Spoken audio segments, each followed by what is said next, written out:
What up? I need that sports encyclopedia. Where you at, Steve Kim? Got Trent in the cut. Coach JB. Yeah. Where you at, man? In the gym shooting, I'm Durant. You ain't shooting John Moran. Darnell is the Ball State legend. I'm the Warren Central High School legend. I'm proving with a reliable source, straight from the mouth of the horse. Smitty and JB and Smitty from West Coast to Yost. I love talking ball. It's nice to connect with guys that are like-minded and just are real and genuine. Better stay in your lane. How did You are fucking insane. Dude, what? You just will not give this guy his flowers. What is up? What is wrong with you? Oh, you must have thought I was a bitch. I am him. You's not it. What's the topic? With your logic when I flow. Big Komodo, how it's talking. Got to get back to letting the baby cry a little bit to see if they can soothe themselves. That's a bar. Issues get pressed so past it don't get sacked like bags and baggage. Smitty and Jason Brown killed it, yeah, it's a rap. We what the game's been missing, we switched it and filled the gap. I identified him after his third fight and I said that guy can be a star. I'm so proud of the show, bro. The gap. Smitty and Jason Brown. To the Coach JB show.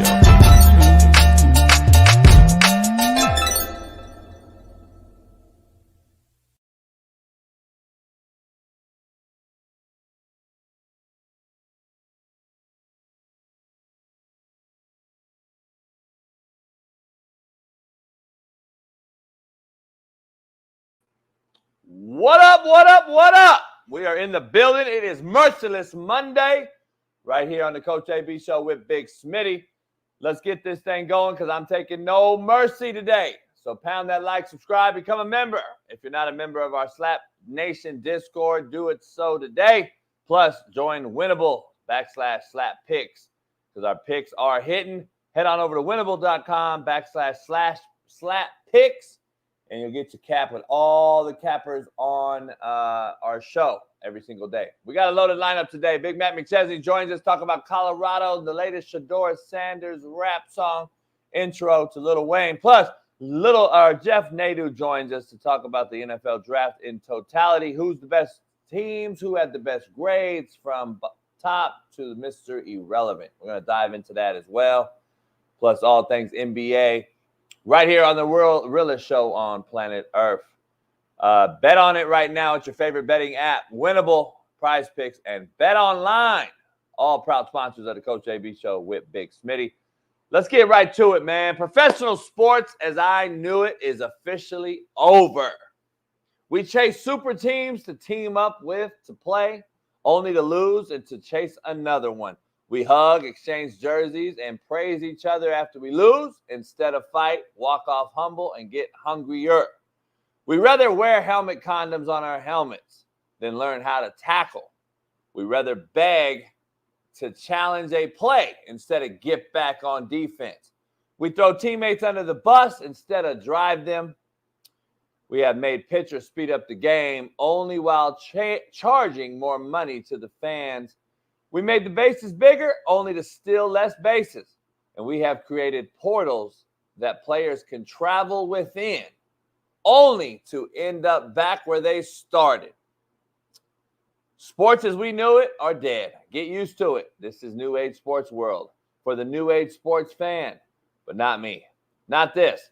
We can use betting apps as sponsors, but suspend kids over betting.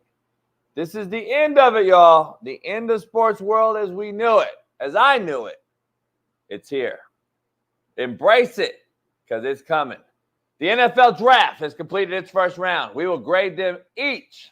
Tank Dell, my kid, shot safe out of the hospital. Hit him up. He is doing okay. The Wolves sweep the Suns. The Lakers stay alive, and the Knicks go up 3-1 in Philly. As Philly fans cheer for the Knicks. Bad day in Philly. The Pacers go up 3-1 without Embiid, without Dame. The NFL draft is over. Mr. Irrelevant was picked, and now we will grade each team. Zeke Elliott expected to be once again a Cowboy. T-Wolves head coach carted off after taking a shot by Mobley. But we want our players to be tougher. 30 seconds left in the game, coach. Stick it out. Luka struggling, says he's letting Kyrie down, and the Major League Baseball players have bitched long enough. The uniforms are going to change back to what they used to be.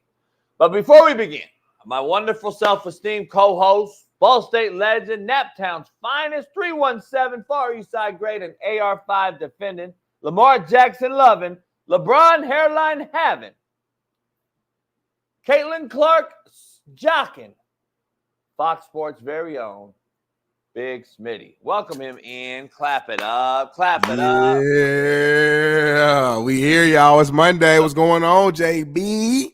I need my little clapper button. It's in the other room because I'm in here now, all that stuff. So, Hey, it's worth the sacrifice, JB. I told you last week, I love this setup more. It's more space. It's more you. And I'm excited to be here, man. Another week. What's going on, chat? What we got going on? Danny Sanchez, TJ, and Bradley. We live, baby, on a Monday. Loaded show. We got it going on, man. A lot going on this weekend. Yesterday, I took a little beach trip. Took a little beach trip. Smitty didn't enjoy the beach trip. He thought that Smitty says he was working on the show and all these other things. But I saw him at the farmer's market quite a bit. I see him at the farmer's market like 3 or 4 times a week. And he said he was working on the show. And I was like, well, I took a little trip, went on to the beach, a couple things on the beach, went to have a little food on the water, a little drink. Few things, Smitty, ain't nothing big. Got out of the coast. Finally had sun, no cloud coverage at all. The cloud seeding. Biden and P. Diddy apparently let us have a whole 2 days. We had a whole 2 days. First weekend that I've had with no cloud coverage. Beautiful. It was rare. Supposed to be hot next weekend, though. I won't be here next weekend, but I will. Yeah, I will. I guess I will. I'll get here Saturday late. I'm going to Florida this week, JB. Oh yeah, what time? I fly out I have a red eye like Wednesday night, Thursday morning. So I'll be here 3 days this week. My boy getting married in Clearwater on Friday, so I'm flying out to Tampa. We're gonna drive out to Clearwater. He's getting married like basically on the beach, and then he has like a reception on like a yacht or whatever the ship. So we're gonna be on the water during the reception. But it's a down and back. Flying out Thursday, come right back Saturday. I'll be back here Saturday night, man. So we gotta load. We gotta these first 3 days. We gotta go crazy. Like, I gotta choke you out tomorrow. Why not? Why not Thursday and Friday? Because I'm gonna be in a wedding. You should be on the show though. Huh. Well, I can't because I'm doing a red eye. I'm doing a red eye Wednesday night, Thursday morning. So like literally the hours I will be on the plane, so I can't do a show on the plane. And then Friday's the actual wedding, and I'm in the wedding. Sound like an excuse, huh? Sound like an excuse. Poll question: Is Smitty have an excuse, or what? Yes, exactly. Hey, Max. I heard they got Wi-Fi on planes now and shit. You know what I mean? Hey, imagine me on fucking Delta with my phone set up. JB, that's a fucking lie. That's a fucking lie. The thing reception's coming through. Hey, can you please quiet down, sir? I'm in the middle seat and shit. Nobody gonna be on the red eye anyway. Not to Clearwater. To Tampa. No, yeah, a couple of people maybe go to Tampa. Plane's got Wi-Fi though, Let's get to the quote. Let's get to the quote of the day. Brought to you by Bet Online.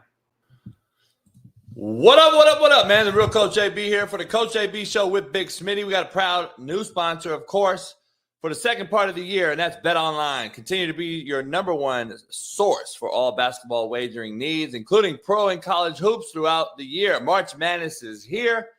Join us every Monday and Friday with Jeff Nadu as we will pick them and up-to-minute odds, stats, and trends. You can follow your favorite team's path to the playoffs with in-game live betting, contests, and all the best player props. Experience the world's best wagering platform anytime from your desktop to your mobile device. Head on over to BetOnline today. Become part of the team, and remember to use promo code BELIEVE, BLEAV, for 50% off plus welcome bonus on your first deposit. Bet Online, where the game starts. Peace. Big guest. Yeah, I'd be fuck. If you on a plane with me, Smitty, I'm fucking with you on the plane. Hamas, get out! I'd be fucking with you on there, boy. I'd be fucking. We would both probably get fucking murdered on there. You can't be yelling certain words on the airplane. You know that. See, you haven't flown in a long time. Not anymore, though. What you mean? Cats be doing all kind of shit. Have you seen fucking double? You can't get me on a plane no more. Have you seen all the drama you see every day on a plane? Maybe we don't really have. Maybe we only see 2 times. I only see the videos. I don't know. Thank you. I don't know. It looks like I'm just like because social media got you fooled, JB. I ain't gonna lie. Nah, I choke the fuck out of somebody if they do some super shit on the airplane with me. I'm telling you right now, it's not gonna be a bunch of debating and yelling back and forth and big old argument. You're gonna someone's gonna say some dumb shit and it's gonna be quiet. You ain't gonna hear nothing from me. I'm gonna get up. They're gonna film me. I'm gonna walk right over there and it's not gonna be like no argument. Right. There's not gonna be word from me. So you gonna go and just grab them and start choking them like this? It will be a choke out. Like it ain't gonna be no fucking debate because we're up there, Smitty. I don't play that. I don't know what's gonna crack. I don't know what's happening. Nah, it's over. You go night for the rest of the flight. About a year or so ago, I know you saw that video of a dude kept messing with Mike Tyson, and Tyson got pissed off and started swinging on him. Yeah. That's real. I remember that. That's real. It happens. Shout out. Talked to our main man, Jalen Brunson, yesterday after the game. Talked to him yesterday. Jalen Brunson got hit by Embiid in that game by an elbow. I didn't see the game. I saw it later, but I already talked to Jalen Brunson. He's down to come on the show once they get the playoffs done with. And then he wants me on his show. So I tried to tell him both of us go on the show. Both of us go on their show. So wait up. Is his show with Tracy Morgan? Nah, Tracy Morgan was just a guest, but his show I think is with Josh Hart and somebody else. I'll bet Josh Hart and Cali Kid. All right, bet. So it's all NBA guys, just talking shit, talking about the game, talking about random stuff. So you'd be the perfect fit for the show, especially since you kind of got brought up already anyway. So it'd be a seamless little fit. You know what I mean? Yeah. See, I didn't know about that. I was brought up and all that, so I'm gonna fix it. Can you guys hear me all right? Yeah, stop touching your mic. It's good. I know. I'm gonna move it over here though. Yeah. Better right there. There you go. There you go. Yeah. Can we get quote of the day, JB? You always do this to us. You tease us with quote of the day, and then you don't tell us a quote of the day. Can we get the? I'm in the lounge. I'm just relaxed. It's kind of like a real studio vibe, so I'm kind of just doing me. Quote of the day brought to you by Bet Online. The only difference between success and failure are the actions you take or the results that you allow. Okay. That's too deep. I don't think Smitty even understands the quote of the day, everybody out there. And I don't think a lot of you know either. I'm going to repeat it for everybody out there on TikTok. We've got 100-something people on TikTok watching. Once I spark this cigar up, I got to shut TikTok off because for some reason, you can't smoke cigars on TikTok. Really? You can fuck, but you can't smoke cigars. All right. The only difference between success and failure are the actions you take or the results that you allow. Okay. The second time you said it makes sense now. Yeah. You want success? Take action. Yeah. Failure? You allow the results that have happened. So you got shut down. Your boss told you, I can't give you no raise. You allowed it. As a man, you got to figure it out. Sounds like me when I say allow it or coach it. Contrary to belief, brought to you by Prize Picks. Head on over to Prize Picks. The meaning of the journey is unknown to the traveler. Contrary to belief. Contrary to belief. I'm going through that right now, but I'm just keeping my faith strong and just understanding that at the end of the day, God's gonna lead me to where I'm supposed to be led. I'm just trying to make sure that I'm maximizing my character, maximizing my personality and my discipline to make sure I'm staying on that path to whatever my long-term goal or purpose is. You know what I mean? But it's tough stuff, JB, being a part of that journey and not really knowing where you're going. Imagine going outside right now and it's pitch black dark. You got your eyes closed and you're just walking and you don't know where you're going. But you got to have that. That's where that faith comes in, JB. That's deep. That's one of your best ones. You say that every time I do one. You getting better. You getting better each day. That's the point. Yeah. I don't know if you've seen. I didn't see it. because you don't know what I'm seeing. I don't know if Bailey, if you could put this in the chat. I made a tweet last night, Smitty, late night. I did it late after I was gonna say that's what I'm gonna do to you today. When I hit you with the bowling ball, or I hit you with the cannon, I was like, this is me tomorrow when I'm smacking Smitty around. But I was like, you know what? It's going to be the Coach AB show tomorrow. I'll be all fire with that bomb hitting the cat. But then afterward, I'm watching the end of the Suns game, and this happened. Well, the assistant coach is in for Minnesota. The head coach got boom bazzled. Look at this motherfucker's hairpiece. Look at that shit right there. What is that? Just cut that shit off. But look at this coach is not liking the play design. That motherfucking coach did not like that shit. Look at the coach like, you shit me with that design? Watch the coach to the right of Vogel's fucking spiral Velcro hair and peep the assistant coach looking at the design right here. Watch this motherfucker, right? Look at this guy. He's like, you know we're about to get swept, right, motherfucker? God damn it, you're drawing up that shit?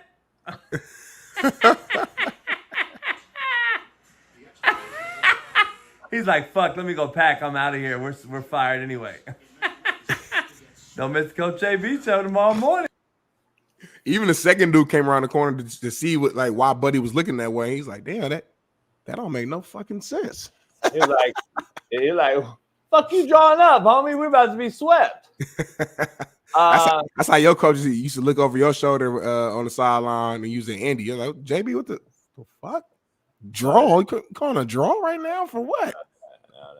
Hey, draw works late minutes. I've called draw before, sprint draw too. Poll question, Smitty, brought to you by Bet Online as well. Did the Raiders make a mistake not drafting a QB? Did the Raiders make a mistake not drafting a quarterback? Poll question. Did the Raiders make a mistake not drafting a quarterback? Go ahead, Smitty. I'm going to say no, because at the end of the day, I mean, you talk about it on this show multiple times, I think there's a couple good quarterbacks for sure, but I don't know how deep the quarterback draft really is. And by the time, the Raiders had a chance to pick, I just feel like a lot of the main quarterbacks that they would even consider wanting were all gone. I mean, obviously Atlanta surprised the world when they got Penix. Obviously Drake May and Dre Daniels and Caleb Williams were all off the board. So by the time it was the Raiders pick at what was it 13, it's like it was no really like top-notch quarterback available. So they just say, you know what, F it. I'm gonna go with the best one of the best available players, and we're gonna stick with who we got. I don't think there was any quarterback at that point in which they picked that was better than Aiden O'Connell or Gardner Minshew. So it's like, you know what? Let's just stay with what we got. Aiden O'Connell showed us some really good signs last year. We know what Gardner Minshew, what he brings to the table. Let's just get our overall team better and go that route. So I say no, only because, again, Aiden O'Connell's second-year guy. He's young.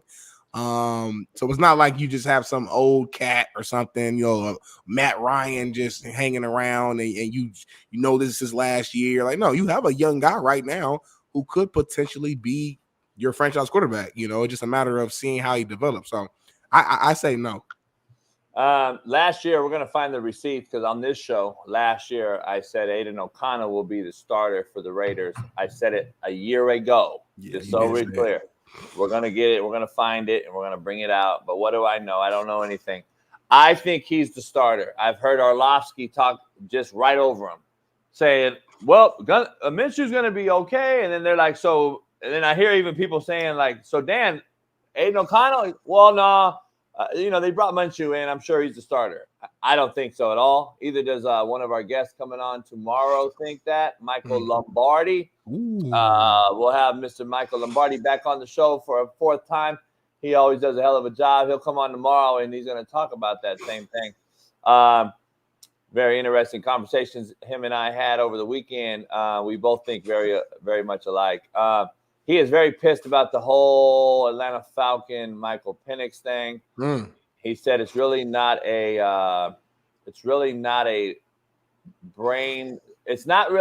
rocket science move to get him where they got him. They could have literally got him later instead of doing anything. They could have got him later and still took a legitimate player at 8. They could have took him. He's going to break it down. We're going to dive into it though, but it's can't wait to hear that because I don't see how he gets past the Raiders. Like if they don't pick him at 8, I would be shocked if the Raiders don't get Penix at 13. So I don't see how. I don't think the Raiders had a QB in their card, or they would have traded for him. Like Michael said, they would have traded for somebody. Like they had opportunity to move up well into a QB market. They could have moved up into some sort of QB. They could have moved to 8. They could have moved up to 7. They didn't. Raiders didn't. But I believe that there were talks, like there were teams trying to trade with the Patriots at 3, and there were teams that not the Raiders. There were talks, but it just didn't happen. I don't think the Raiders had a QB in there. I think you go into drafts, and he'll explain the whole process. I think you go into drafts like, look, man, we're not in the market for a quarterback. Like, we're going to build assets around this roster, get this roster going, maybe create a culture. Maybe they're letting AP say, hey, we're going to put your foot down. Let them hang a little bit on this franchise, kind of put your footprint in the sand, so to speak. Let you build this Raiders franchise from within. Next year, if we need to go do that, we'll trade for a guy or draft a guy. So, we'll see. I don't know. Here's my take with the Michael Penix thing that I haven't heard a lot of people talk about. Everyone's pissed off and thinking about Kirk Cousins and his feelings. And he got 100-something million and all this. They didn't make the team better. I would be pissed if I'm Michael Penix.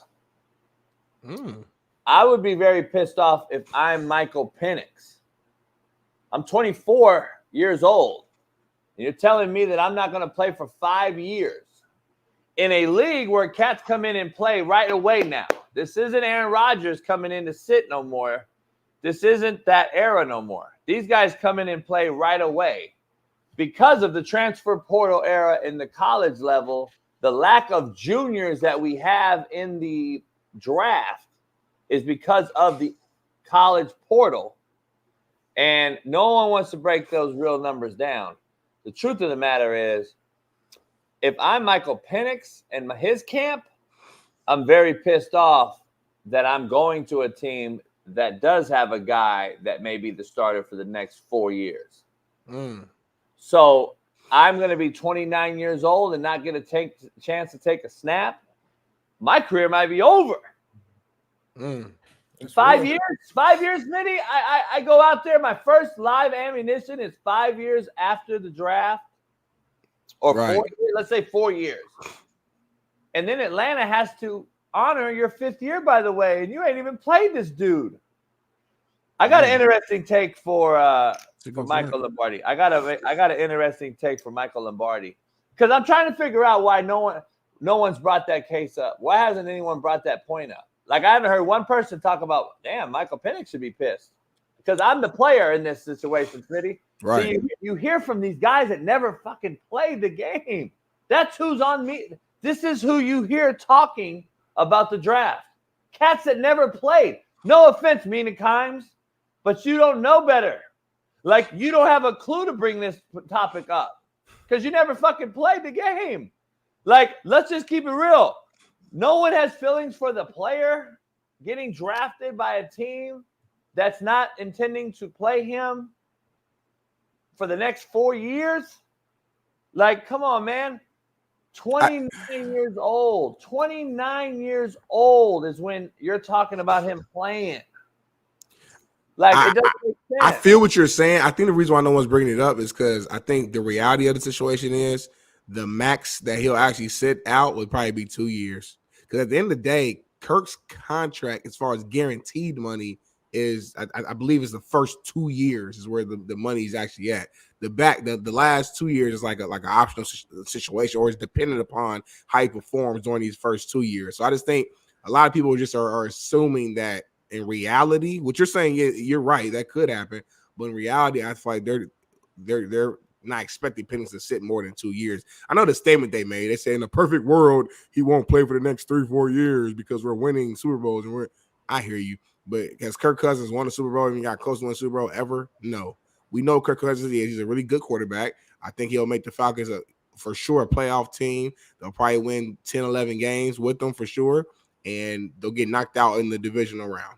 And that's where they'll be at. And I think, honestly, it's going to be good for Penix to actually sit behind a veteran quarterback for 1 to 2 years and really just get used to the NFL flow, the game, and then jump in there, in year 2 or what have you. And now he's cooking. Because like you said, we've seen a lot of quarterbacks sit for a little while and then see how successful they end up being. We're seeing Jordan Love right now, flourishing in Green Bay. Obviously, but AR5 can jump in and play right away. He don't need to sit. I mean, he kind of did sit, though. Just it was unfortunate. He did. I mean, he played, 3 But games? we talked about this last year. We said he needs to learn, and you said, no, he doesn't. Why? Well, first of all, he's behind. I'd rather have Michael Penix and AR5 out of college, Smitty. Come on, keep it 100.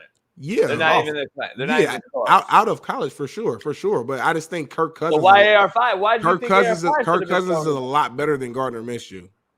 Like a lot but better. that doesn't have anything to do with it. No, it literally does matter. Like, so it does.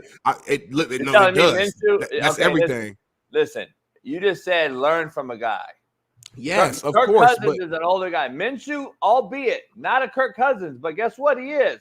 He's a hell of a mind to have around in the NFL to teach a youngster. I'm not saying you can't learn from him. Look what Alex Smith did to Patrick Mahomes, bro. Come on. You're not Alex Smith was winning 11, 12 games like before Mahomes even exactly. That's how great Andy Reid is. But what I'm saying is, think about it. Let me compare this. And Alex Smith and Minshew are very more similar than Kirk Cousins and goddamn Patrick Mahomes. Come on.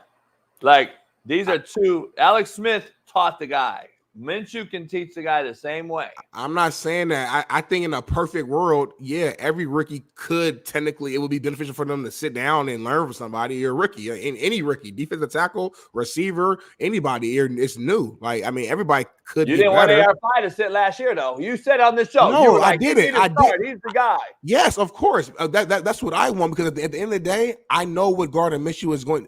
What he does. At the end of the day, Gardner Minshew, the most he's going to win me is probably 7 games, and that's what it's going to be. I like Gardner Minshew. He's a really good ass backup, and he's a veteran. All I'm saying is, yes, you can learn. Any rookie can learn, but there are certain situations where it's like, listen, the veteran who we got right now is not that good. Let's go ahead and put that rookie in the fire. Let him learn. He's gonna burn his hand a couple of times, but to me, the best teacher is experience. In my strong opinion. But listen, if you have a Kirk Cousins there, if you have a Aaron Rodgers there, if you have a Tony Romo at the time there, I'm just giving you different examples of guys who were starting before the next guy took over. Then you let them stay in. Like, it doesn't make sense to put Penix over a Kirk Cousins who you're paying $100 million for. In the coach situation, you're comparing apples and oranges. Gardner Minshew wasn't getting paid $100 million.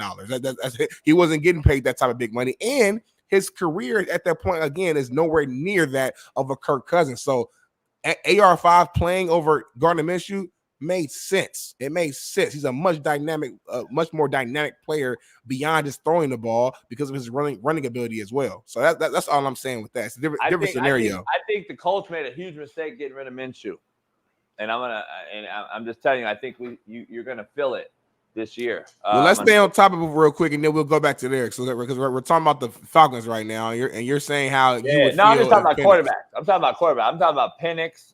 I'm not necessarily talking about the Falcons. I'm just talking about Penix. Why people haven't talked about him being pissed off about his draft status. I'm talking about Aiden O'Connell.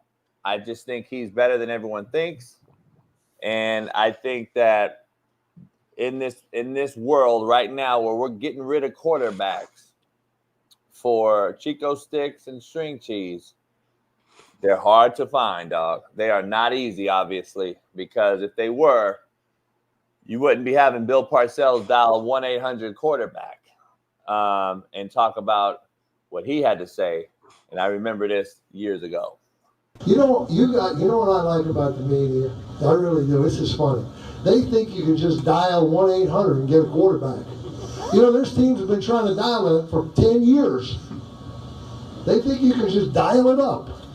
You think we don't look around? You think you say, well, you got to get a quarterback. No shit. Love it. Just telling you, man. I've been saying this for a long time, but what do I know? The fucking idiots like AJ Maverick in the chat. AJ, become a member today or I'm blocking you. You talk too much for not being a member, fucking bitch. All right, let's dive into the next thing, Smitty. And listen, bottom line, did you even answer the poll question? Did the Raiders make a mistake not drafting a QB? No, I remember I responded first. I said no. I said at the point in which they had a pick, to me, all the quarterbacks that I truly believe could have made an impact were already off the board. And I don't think any other quarterback after that, Bo Nix, Jalen McCarthy, etc., are better than what they already have in their quarterback room. So I don't think they made a mistake sticking with Aiden O'Connell. We agree. I like Aiden O'Connell. I watched him at Purdue a lot because, my guy David Bell was his top receiver at Purdue. So I would keep my eyes on him. And Aiden O'Connell's a gunslinger, have some Brett Favre in him. I'm not saying he's Brett Favre, just the style of play, how he launches that ball, has a big arm. So I don't think they made a mistake. Again, if they had a chance, if they were higher, they had pick 5, 6, 7, I might be feeling differently. But considering where they were at and considering how many quarterbacks were already off the board at that point, I think they made a smart decision just trying to build around what they already have. Yeah. AJ, I don't block anyone who calls me out. I block people that are bitch made that's in my show talking about how wrong I am. You know why I'm wrong? Because I actually say what's on my fucking mind, unlike your bitch ass who only retweets after the fact. You actually talk about shit after it happens. I talk about it before it happens, and sometimes I miss, sometimes I hit. But I got receipts on more often than not me hitting than losing, dumb fuck. So, duh. But guess what, AJ? I'll talk to you later. Bye, bitch boy. All right, now, so look. I want to dive into this fucking quarterback thing real quick because Aiden O'Connell, I said a year ago, is going to be good. I've said that. But I think Aiden O'Connell's the fucking guy to win a Super Bowl? No. I just don't think that we have the quarterbacks in this league anymore.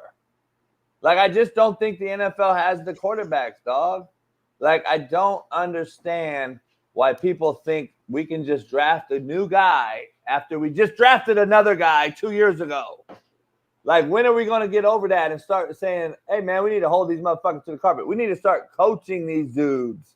I just don't understand, man. When is the NFL, Smitty, going to go down to college and meet with these guys and say, hey, man, we have a real fundamental problem at the NFL level. Quarterback. Can we get with y'all? And can we start figuring out a plan to develop these guys for when they go to the NFL? Instead of the rapid pace, no huddle, RPO, all the shit we're seeing. So now we can go. I'm telling you right now, Smitty, I think we're asking for a disaster with the communication in the college year. Really? Because now it's even going to, dog, we've already created cards. We've already took away the verbal communication. We've already took away the huddle calls. So now we're going to send communication into a QB's ear in college where they already kind of take this, in my opinion, as kind of I don't want to say joke, but in my opinion, it's going to be more of a fun thing than it really will be to hone in and say, all right, man, shut up in the huddle and say, all right, let's go. I think it's going to even create less teaching for the quarterback. So when they go to the NFL, it's even going to be less, dog. We're going to be drafted fucking more.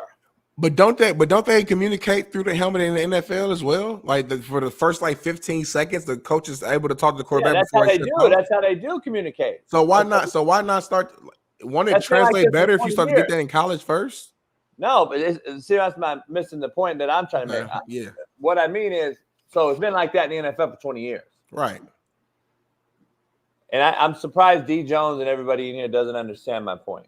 So you're going to put a college kid who's already behind the 8 ball when it comes to getting coached up and taught. See what you're saying. Put him on the same level as the NFL guy right now without knowing half the shit that he knows. And now we're going to put him in the NFL, and he hasn't even learned protections. He hasn't learned sight adjust. He hasn't learned coverage. And now we're going to just talk him through it. Right. Instead of teach it, we're going to just talk the kid through it. So when he gets to the NFL now, he just hears the communication. Guess what that communication? It's a galaxy apart. The NFL verbiage that he's going to hear in that mic versus the college verbiage is galaxies apart. It's not planets apart. It's not worlds apart. It is galaxies apart. The verbiage that he's going to hear in the NFL versus what he's going to hear right now. And I just think now all it's doing is we're just doing it to say we did it, dog, because we hear all the social media hate and all the fight and throwback that's going on in college right now that you hear, that still in signs. So guess what? They allow communication. So now there's no still in signs. Take that out. So we don't want to fucking suspend another coach. We'll just give everybody communication rights. So now we don't have to worry about still in signs. That's what they did. It's a fad. They did this shit for that. Tell me that these cats are going to get coached up because you're making it easier again, Smitty. I just think you're creating an easier avenue, easier way to get through things to the quarterback so you can go fast, look pretty, and that's it. I don't think you're teaching them shit. I want to know how you're going to really teach them. We're seeing a very, very big drop off in just the last 10 years. Every 10 years, if you look at the last, just go 10 years to the next 10 to the next 10 since 95. Let's just go back to 90 to 2000, 2000 to 10, 10 and 20. Just look at the drop off in overall QBs inside of your NFL teams. Your 32 teams, look at the drop-off that's happened I'm talking about from 1 to 32, all teams. We've always had quarterbacks, Smitty, that, of course we want to get one replaced here for another one, or one guy's getting old and we're replacing him with a young guy. Of course. Right. But, dog, every year I've ever seen the NFL as a kid growing up, most teams had a legitimate, solidified-ass QB of some sort. Some sort, dog. Had some legitimate quarterback starting on an NFL franchise.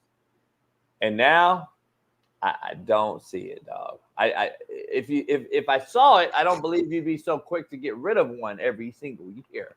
I think I need you to define a solidified QB. Maybe I'm just trying to understand what that means, because I think real easy. A guy you don't get rid of every 2 years. So would you call Gardner Minshew a solidified QB? No. Okay, wow. So you're saying Fuck you feel no. I'm cool. I'm just trying to get an understanding, because again, this what is I'm before my saying time. Think about great quarterbacks that have had long careers that have been journeymen. All right, let's just talk about guys that weren't even the guy. Ryan Fitzpatrick, first guy to come off, right? Mm-hmm. Look at your boy right now that just got traded to you guys. Joe Flacco won a Super Bowl. Yep. But would you really call him a fucking a 10-year NFL guy, starter, a big-time guy? No. He's a big-time. People don't realize how talented arm talent he is. He's got really big arm talent. He's got a lot of things. But he's never been the Roethlisberger, Brady. He was never on any of those guys' level. No, he had an amazing playoff run. And he never was on that. He was never on that list, right? Right. And we're not going to go through every quarterback. I know the chat will go crazy. But Colt McCoy, kind of. Yeah, he's not no solidified guy. No, fuck. Well, no, I'm not saying. I'm talking about long the question you should ask was long. Journeyman. Yeah, journeyman. Yeah. So think about those journeymen. Think about those journeymen that we're talking about over the last, let's just say 10, 12 years. Yeah. Look at who they backed up. They backed up dudes. Now those journeymen we are all talking about being guys in this league. Like starters, like, oh, he can win. You can win with this guy. He couldn't win back in the day with Ryan Fitzpatrick. That's why he was on 20-1 teams. Like, he's a good guy to come in. Look at Teddy Bridgewater. He's been on 12 teams. He's a very good replacement. Jameis Winston. There's some decent guys that are backups who can at least plug and play. Right. You ain't got you. Now we're talking about starting those guys. But I don't think guys are. I mean, if they're starting, it's because, like you said, it's because they just don't have no other option. I don't think these teams are sitting there though, like, oh, we're about to win with this guy. No, they're not. I think that's why. But that's the problem. See, that's the problem I had. That's why I've been on other shows saying I think we're thinking this all the wrong way. I think that's the problem. I think we can fucking win with these guys. That's how bad the fucking league is, in my opinion. I don't think so. At the position. I think. mean, Smitty, you say not think so. Minshew won you fucking 7 games out of 8. Okay? Yeah, I mean, but when you say win, you mean like win like the big one, right? I'm not talking about win some regular season games. I'm talking about really go in the playoffs and make a dent and go. Yeah. Here's why. Let me just break it down. We haven't tried. Only have an opinion in here and say going to playoffs last year, it looked horrible. We saw Baker Mayfield won a playoff game, I think, last year. You're not hearing what I'm saying. Right, go here. So what I'm saying is, all we can say is plug and play a guy like Flacco, put him on a run, which he had a hell of a run with Cleveland, by the way, for not even being on the team fucking 6 weeks before. And so what I'm saying is, the way we're turning over QBs right now. If I were to put all my eggs in one basket and I go with a guy that's not the big-time talent, and I put more money into my roster instead of keep swapping out QBs and paying a QB that's, in my opinion, very mid, a lot of money, and then I lose out on a bunch of roster spots. That's my point. How about I put this? I don't even got to pay. Look at what Purdy's doing, homie. I don't got to pay Purdy. When you pay Purdy, though, in a year, what are they going to do? That's why I believe, in my opinion, they're trying to shop Ayuk and Debo right now. I don't believe you can build a roster this day and age, even with the salary cap being increased. I don't believe that. I think we're looking at it all the wrong way. I think you need to go with one of these mid-ass QBs that we all call mid, build around them, and watch what he'll do. I just think that you have better shot at success than we think. Because look at the QBs that are actually doing okay, dog, and we're not paying them nothing, and we got them on a shitty roster. Your Colts last year made a hell of a run with a bunch, pretty much had a pretty injury-riddled season. Your running back goes down twice, comes back twice, tries to get going. That is a huge. When you got guys that are in and out of your roster, it's huge to a team's camaraderie, continuity, a lot of things. You got guys that I say, you know what, fuck it. Let me put all my money into this basket. Let me rock with Cooper Rush, for instance, and whatever team, load them up. I would love to have seen Cooper Rush in that playoff series when I thought could have beat the Niners 2 years ago around that roster. Because remember, what he did during the season was great. And I get it. He's not talented as Dak. I'm not saying he is. I never said he was as talented as Dak. The defense was balling in those games. And that's my point. He just didn't mess up. And that's my point. But in that playoff game against the Niners, dog, you said the key. Cooper Rush didn't mess up. Dak threw a pick 6 to lose the game against the Niners. If you don't fuck it up, and just don't mess up and do the things you're supposed to do as a roster. Move the ball. Punt it if you have to. It's okay. Switch the field. But throwing a pick 6, which Dak continuously does in big games, lost him that game. I bet you a mid-ass performance would have won them that game. That is the difference, in my opinion. But guess what? The NFL won't allow it. The corporate sponsorships will not allow it. And the mainstream media will not allow it.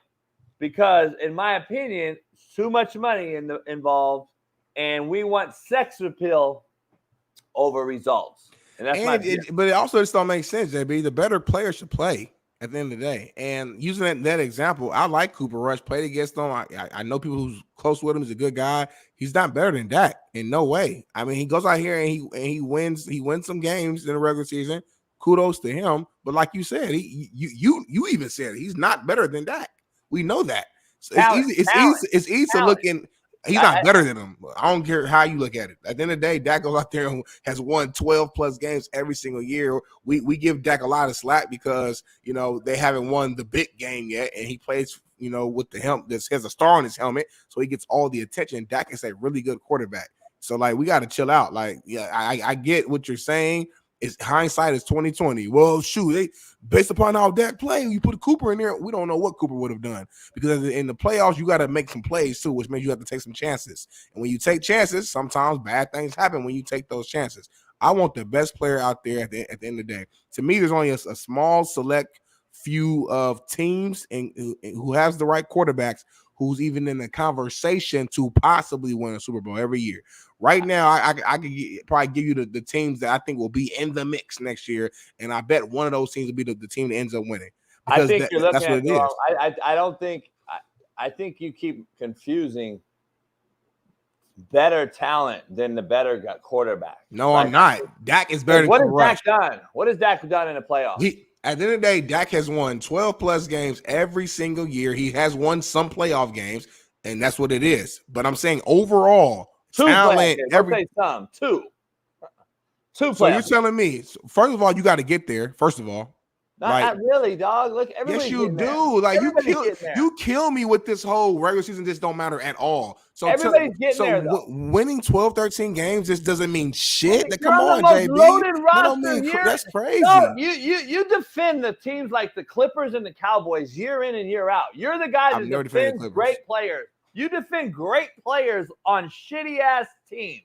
Like you always like defending Dak, Kawhi, all these KD, fucking Chris Paul. You defend the same motherfuckers, homie. What do?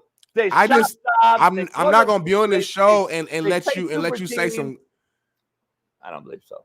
You say some crazy stuff though, JB. Like, come on, bro. They haven't shown nothing. So all right. Brass tacks. Cooper Rush is better than Dak Prescott. Don't say talent wise. No, better quarterback. So we just talked about a whole thing for 20 minutes for no reason. What you mean? I didn't say that. You just skipped everything we just talked about. I didn't skip everything we talking about. We talked about a lot of shit in the last 15 minutes. We just talked about the talent versus the performance and versus the result. And now you just said, so Cooper Rush is better than Dak. That's not what I said. I said Dak is more talented. We've been talking about it for 30 fucking minutes. I said Dak is more talented, homie. That doesn't mean anything. I said you can build a roster in the NFL today with one of these mid QBs and win. We just haven't tried it. Smitty. You've given mid quarterbacks shitty rosters. You've given mid quarterbacks shit rosters. Let's be honest.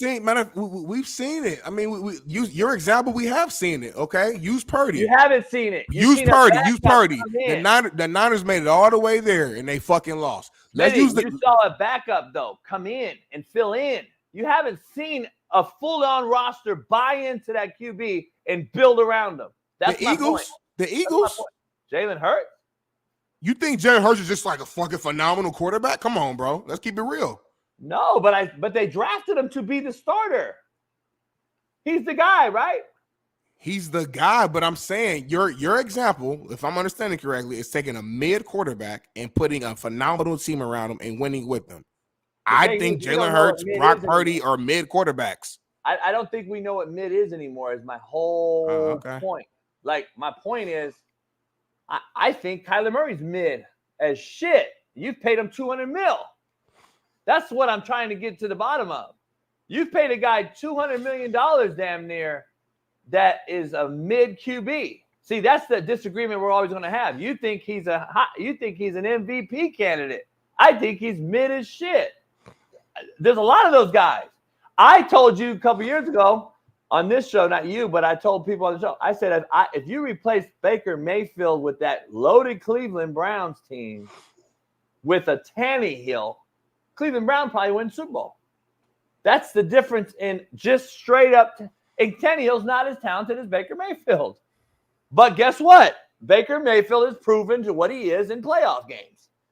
And I'm just saying, dog, I just think if you build a roster around a QB that we're not paying $200 million to, is my whole point. I would have loved to see Cooper Rush finish off that season with that roster.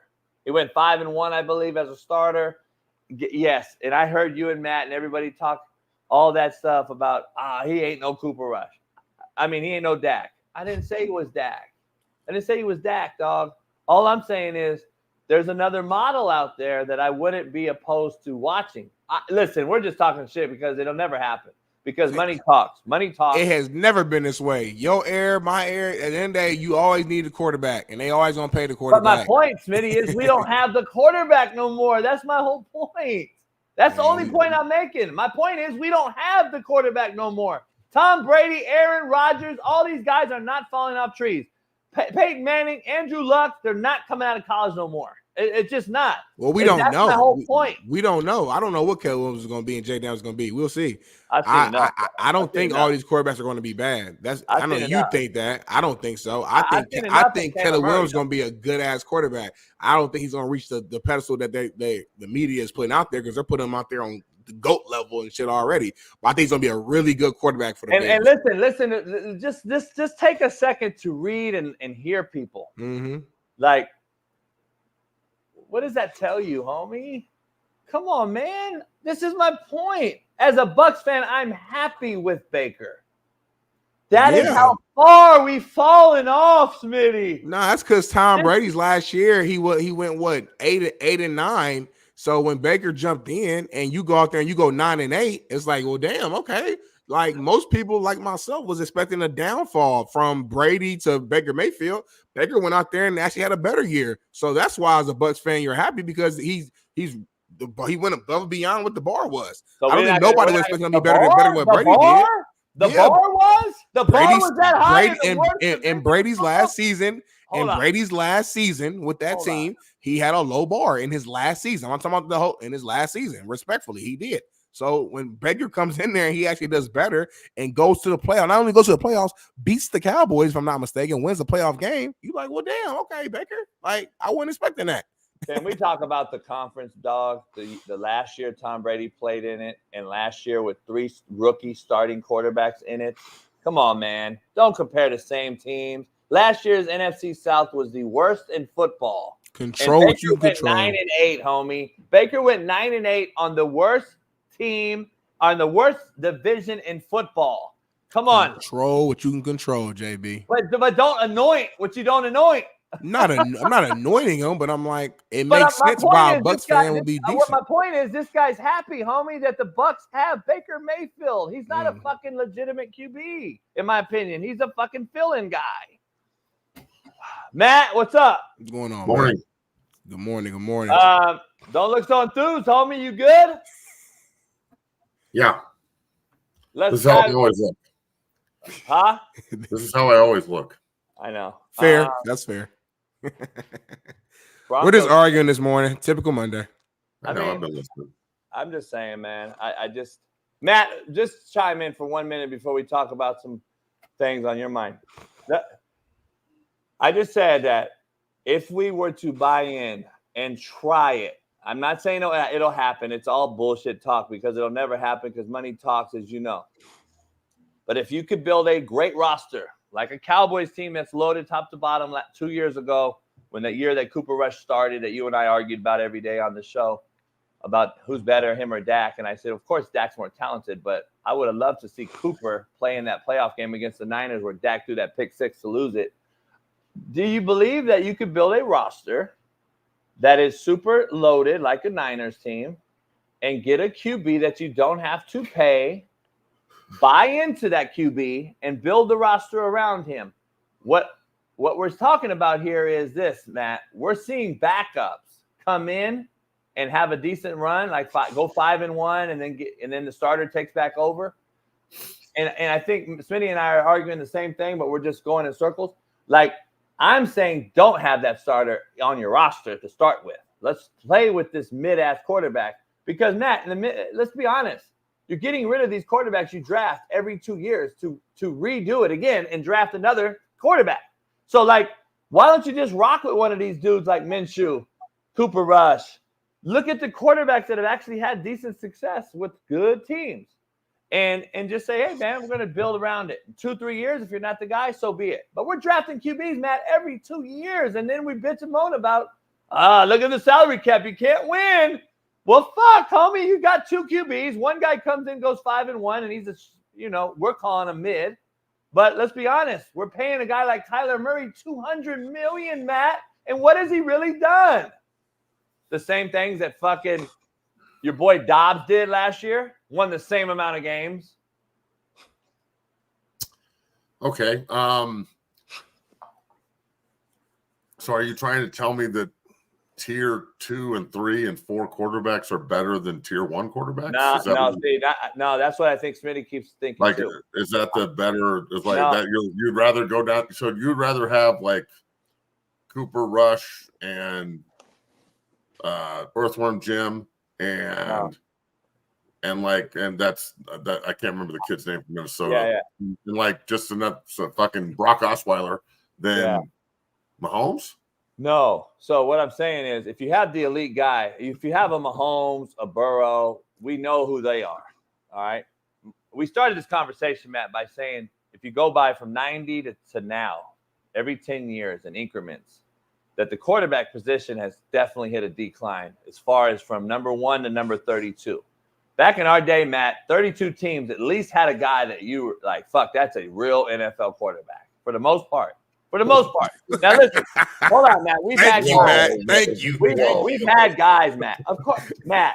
What I mean, Matt, is overall in totality. Look at the quarterbacks from 30. Let's just think about it. You don't have just go back 8 years, Matt, when Breeze, Peyton, Brady, Aaron, all these different guys were playing in the league together. You don't have that no more. Please stop saying that the quarterback. It's younger than it has been, but it's not.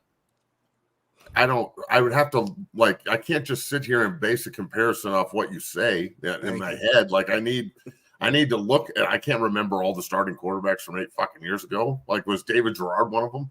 I can't remember either, Matt, but I guarantee you it was probably 8 quarterbacks that were starting. That's probably fucking, I'm not saying shitty, but it was like, well, there's always at least 8 or 10 quarterbacks starting that are shitty. Thank you, bro. Always. Every year. That's all I'm saying. The Broncos have been parading out shitty quarterbacks for 10 years since Peyton left. I mean, the Raiders have been parading out shitty quarterbacks, Carr and everybody else. Like, it's the Chargers before Herbert had shitty quarterbacks. The Bears. They had to shuffle Phillip Rivers for 15 years. He didn't do dick. He got to one AFC title game, had 15 kids. So I look, man, I don't. Matt, to cut you off real quick. I'm just saying, stop strapping your teams, Matt. Stop strapping your teams for cash when you can win. When you can win with a guy. Move. Huh? It's not your money. I know. No, but as a team, knows the franchise. Not your money either. I don't care about whose money it is. I'm just saying overall. You've got to. You got to try. You can't be the franchise that sits on its hands. Right. Like, everybody else you is have spending. to try. You have to spend. Yes, you have. Like, if you have a top pick and you were shitty the year before and you don't know what you're going to do at quarterback, you have to take a quarterback. Yeah, like, it doesn't make sense not to do that. The Giants were just picking at 6 and they didn't take a quarterback or a tackle. And I guarantee you the entire staff and Daniel Dimes is fired next year. Guaranteed. But that's my point. We're redrafting. Bill Belichick will be the next coach, most likely. Yeah, we're drafting a QB every 2 years on these teams. Well, you have to because okay. It goes both ways. It's not just on the player. The development, the coaching, the scheme, the lifestyle, everything in the NFL has changed and it's worse. So if you are a college quarterback that's pretty good and you get to the NFL and the coaching is worse and no one says shit to you and no one teaches you anything, and you're just supposed to figure it out Paxton Lynch style. It's like I always used to love people in Denver when they used to bag on Paxton Lynch, like, oh, he's such a loser. All he does is play video games. And I'm like, well, he's a fucking 22-year-old. Right. He just got here. Is anybody going to, like, grab him by his ear and put him in the fucking meeting room and teach him how to do this shit? Or are all you grown-ass men that know the difference going to just dog him? And, yeah, he was shitty, but could he have been good if he was coached? Like, that's my point. It all comes back to me at is, are you actually going to coach and develop these guys? And if they don't work out, then go get another one. I just started to show off with Smitty about that. I just said, when are the NFL teams going to maybe get with college coaches and say, hey, man, can we have a big symposium and say, we have an NFL problem at quarterback? Can we get with you guys and give you like a checklist or a criteria of what we like to see? So when we get the quarterback from you guys have touched on these principles with your guys. I think we're getting these guys so underdeveloped, or at least under ready. Let me just make sense of this so we can move on. We don't have all day on this one, and Smitty and I have been on it for a while.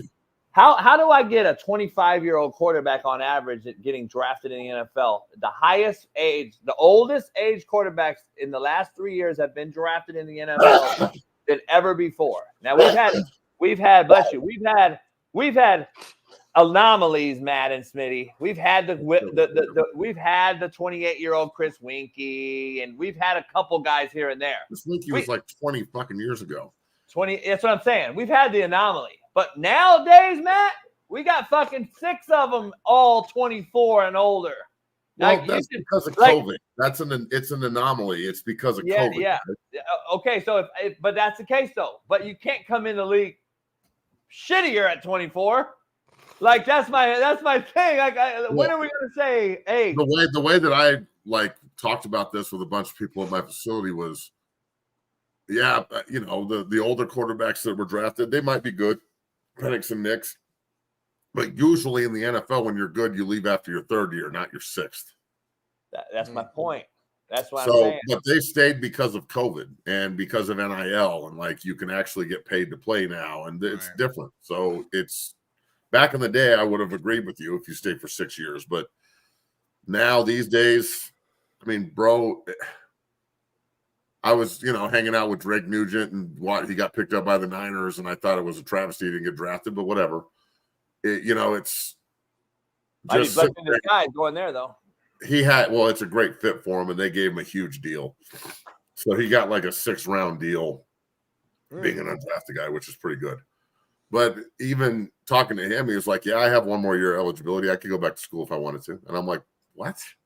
You've been playing forever. Like, I can only imagine what it would have been like if I could have played a 6th season. Like, the 5th year. Especially up front. Murdering people as a 5th-year senior. So I can only imagine what it would be like as a 6th-year senior playing against children. So I think that's also – I think it's also something that has to be taken accounted into is – I think college football has never been shittier than it is now either. So that doesn't help. Like college football is fun on Saturday and you like the points and everything, but top to bottom, the talent level is really, really, really bad. The work ethic is really, really, really bad. The strength and conditioning is really, really, really bad. Like the guys come in post career in college and can't bench 225 and like are super under impressive in the weight room. So I think that everything has gotten worse. We just have to deal with it. What about this though? Like I was talking to Smitty about, I don't love the new communication rule for college football for the quarterback.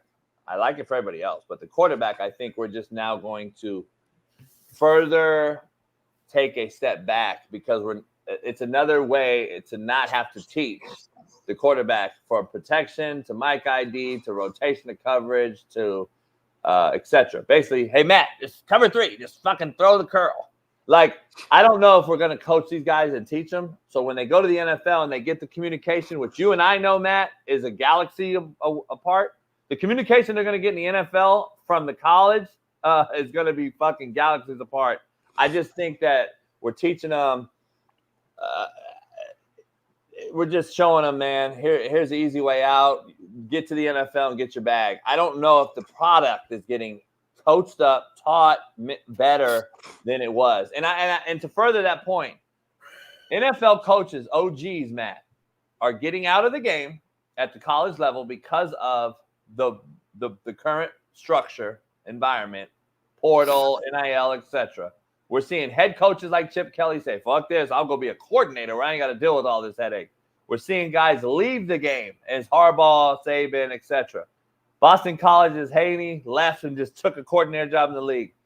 Here's my point. Do you think the college level and the NFL is getting younger? The coaching is getting younger, which is even further harnessing the development of these younger players. Well, absolutely it is. It's going to be because the older guys don't want to put up with this shit. So they're retiring and moving on and going to sit at their lake house and, rather than retire in 5 years, they're retiring now. So yeah, it's going to get younger, and it's probably a good thing, to be honest with you. But again, in the information age, ignorance is a choice, and people act like they don't know protections and they can't figure it out. An overfront 20 years ago is a fucking overfront now. So why the quarterbacks don't know now, though? I don't understand. They're not being taught. They're being taught RPO. That's is the nickel sinking off, throw the ball. That's what I'm saying. They're not actually, but a lot of it's dictated by the offenses that they're running and the defenses that they're running against. Do you guys feel like the NFL is starting to be more closely resembled to the college play, though, in terms of the offense, or no? You still not even a little bit. The NFL and the college are so different. It's almost like two different games. Mm-hmm. They take quarterbacks from college, Smitty, that are running RPO and triple option and double option and shit. They'll sprinkle some shit in with if you get a quarterback that happens to be a guy like Jalen Hurts. What the Eagles do, they sprinkled in a few things that he did in college.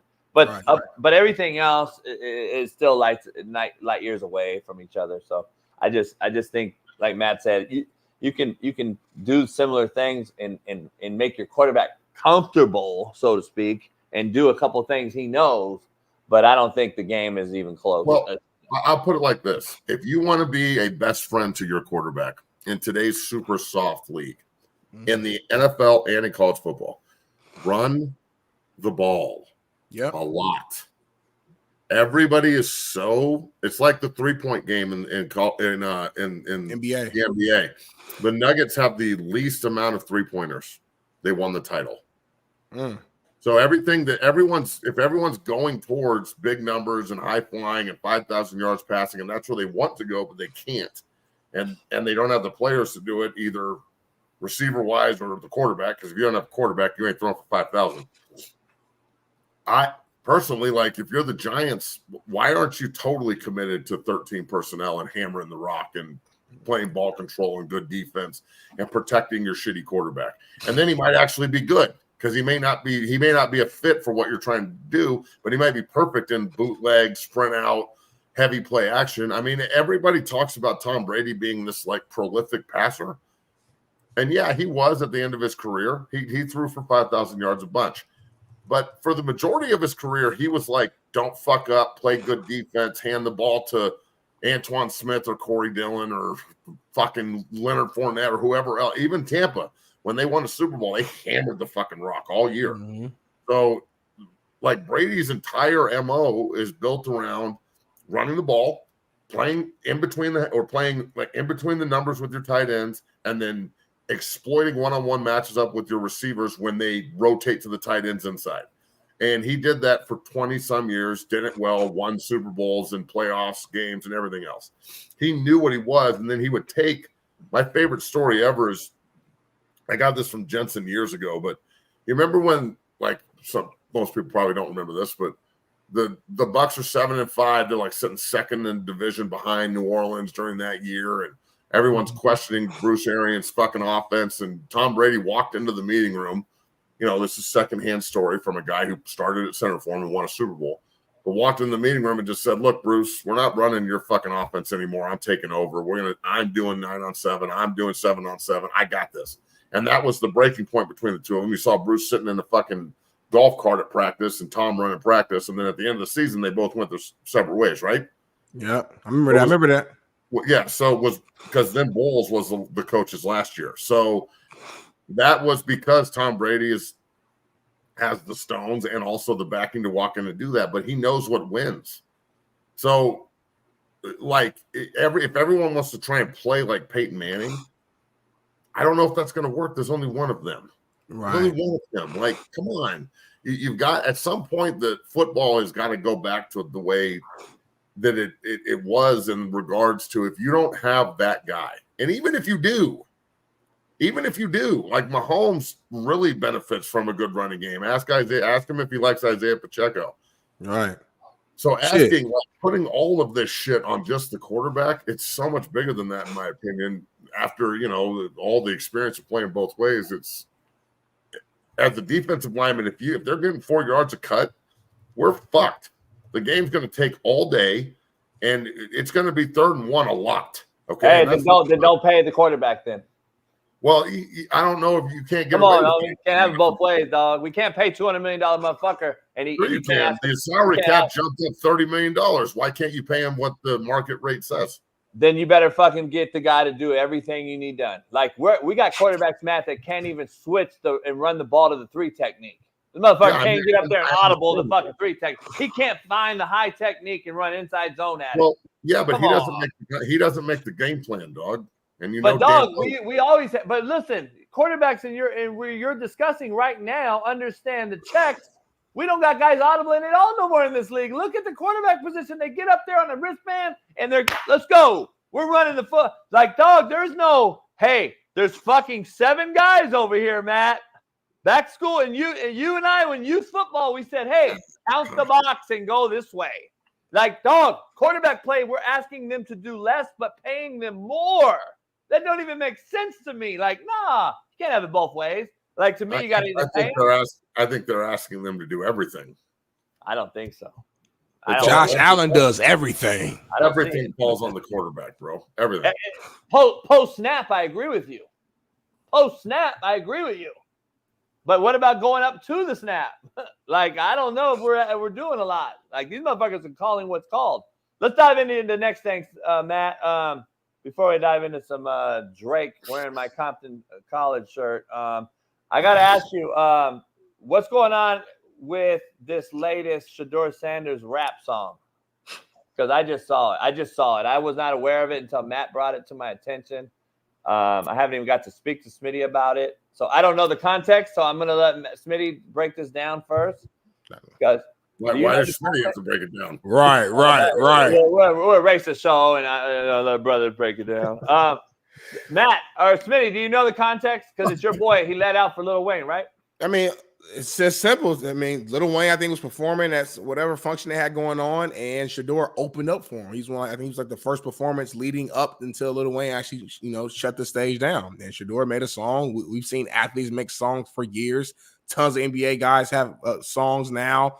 We were in college. We were fucking freestyling over beats as well at Ball State. This is what happens. Shedeur just has the funds and resources to actually put it together and make it sound nice. And I'm going to be real. From a flow standpoint, from which I heard, it was a vibe. It was like I was listening to, I was dancing a little bit, listening to it. It was a cool little vibe. He having fun. I'm going to make me a rap song at some point. It's been on my bucket list for years. I'm going to do the same thing. So, I mean, I just hope, and I don't know what JB's going to say because we haven't spoken about this.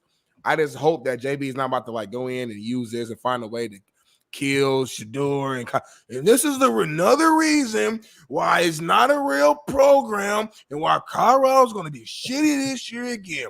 If you are the coach's son, why are you making music? You should be your ass should be in the film room watching film from sun up to sundown. You should not have time to make a fucking rap song over a beat. Are you fucking kidding me? I'm hoping he doesn't say that, Matt. But Matt, you jump in first, please, and then we'll hear from JB. I mean, it is what it is. I didn't really expect it. I guess it caught me off guard more than anything else. But it's not. I mean, what do I give a shit? Good for you, bro. I mean, you want to be a rapper? Go be a rapper. That's awesome. Like, dang dollar. I don't know, man. I don't know. I'm a huge metalhead. I'm not a huge hip hop guy. So if he came out and started like fucking throwing shit around and spiking the microphone off the stage and screaming, then that might suit better with me because I'd probably start moshing. But look, man, I don't know if it's good or not, and I don't give a shit. I think it's just one more thing that people can use against them. It's going to get used against them, and I'm not going to be one of them that does it. So good talk. I don't know enough about it, to be honest. So I don't know why he did it. I don't know what he did. Because Lil Wayne was coming on behind him. A nigga got reminders in your city. No, we handy like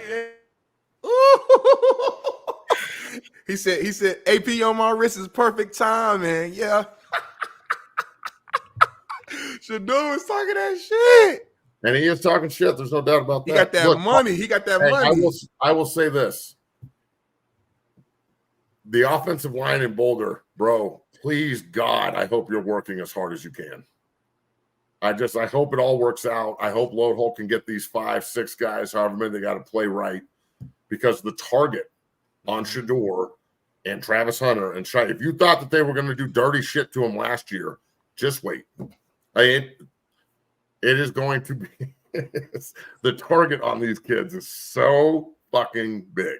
And now he's the number one. There's like all these number one pick rumors and next year's draft. And then look, I said that 2 years ago when I came on the show. You said it. Did I not say he was going to be the first pick of the fucking draft? Look, it's going to happen. And I think they can handle it. They are Sanders and Travis Hunter's him. But there's no one outside of Boulder that wants to see CU win.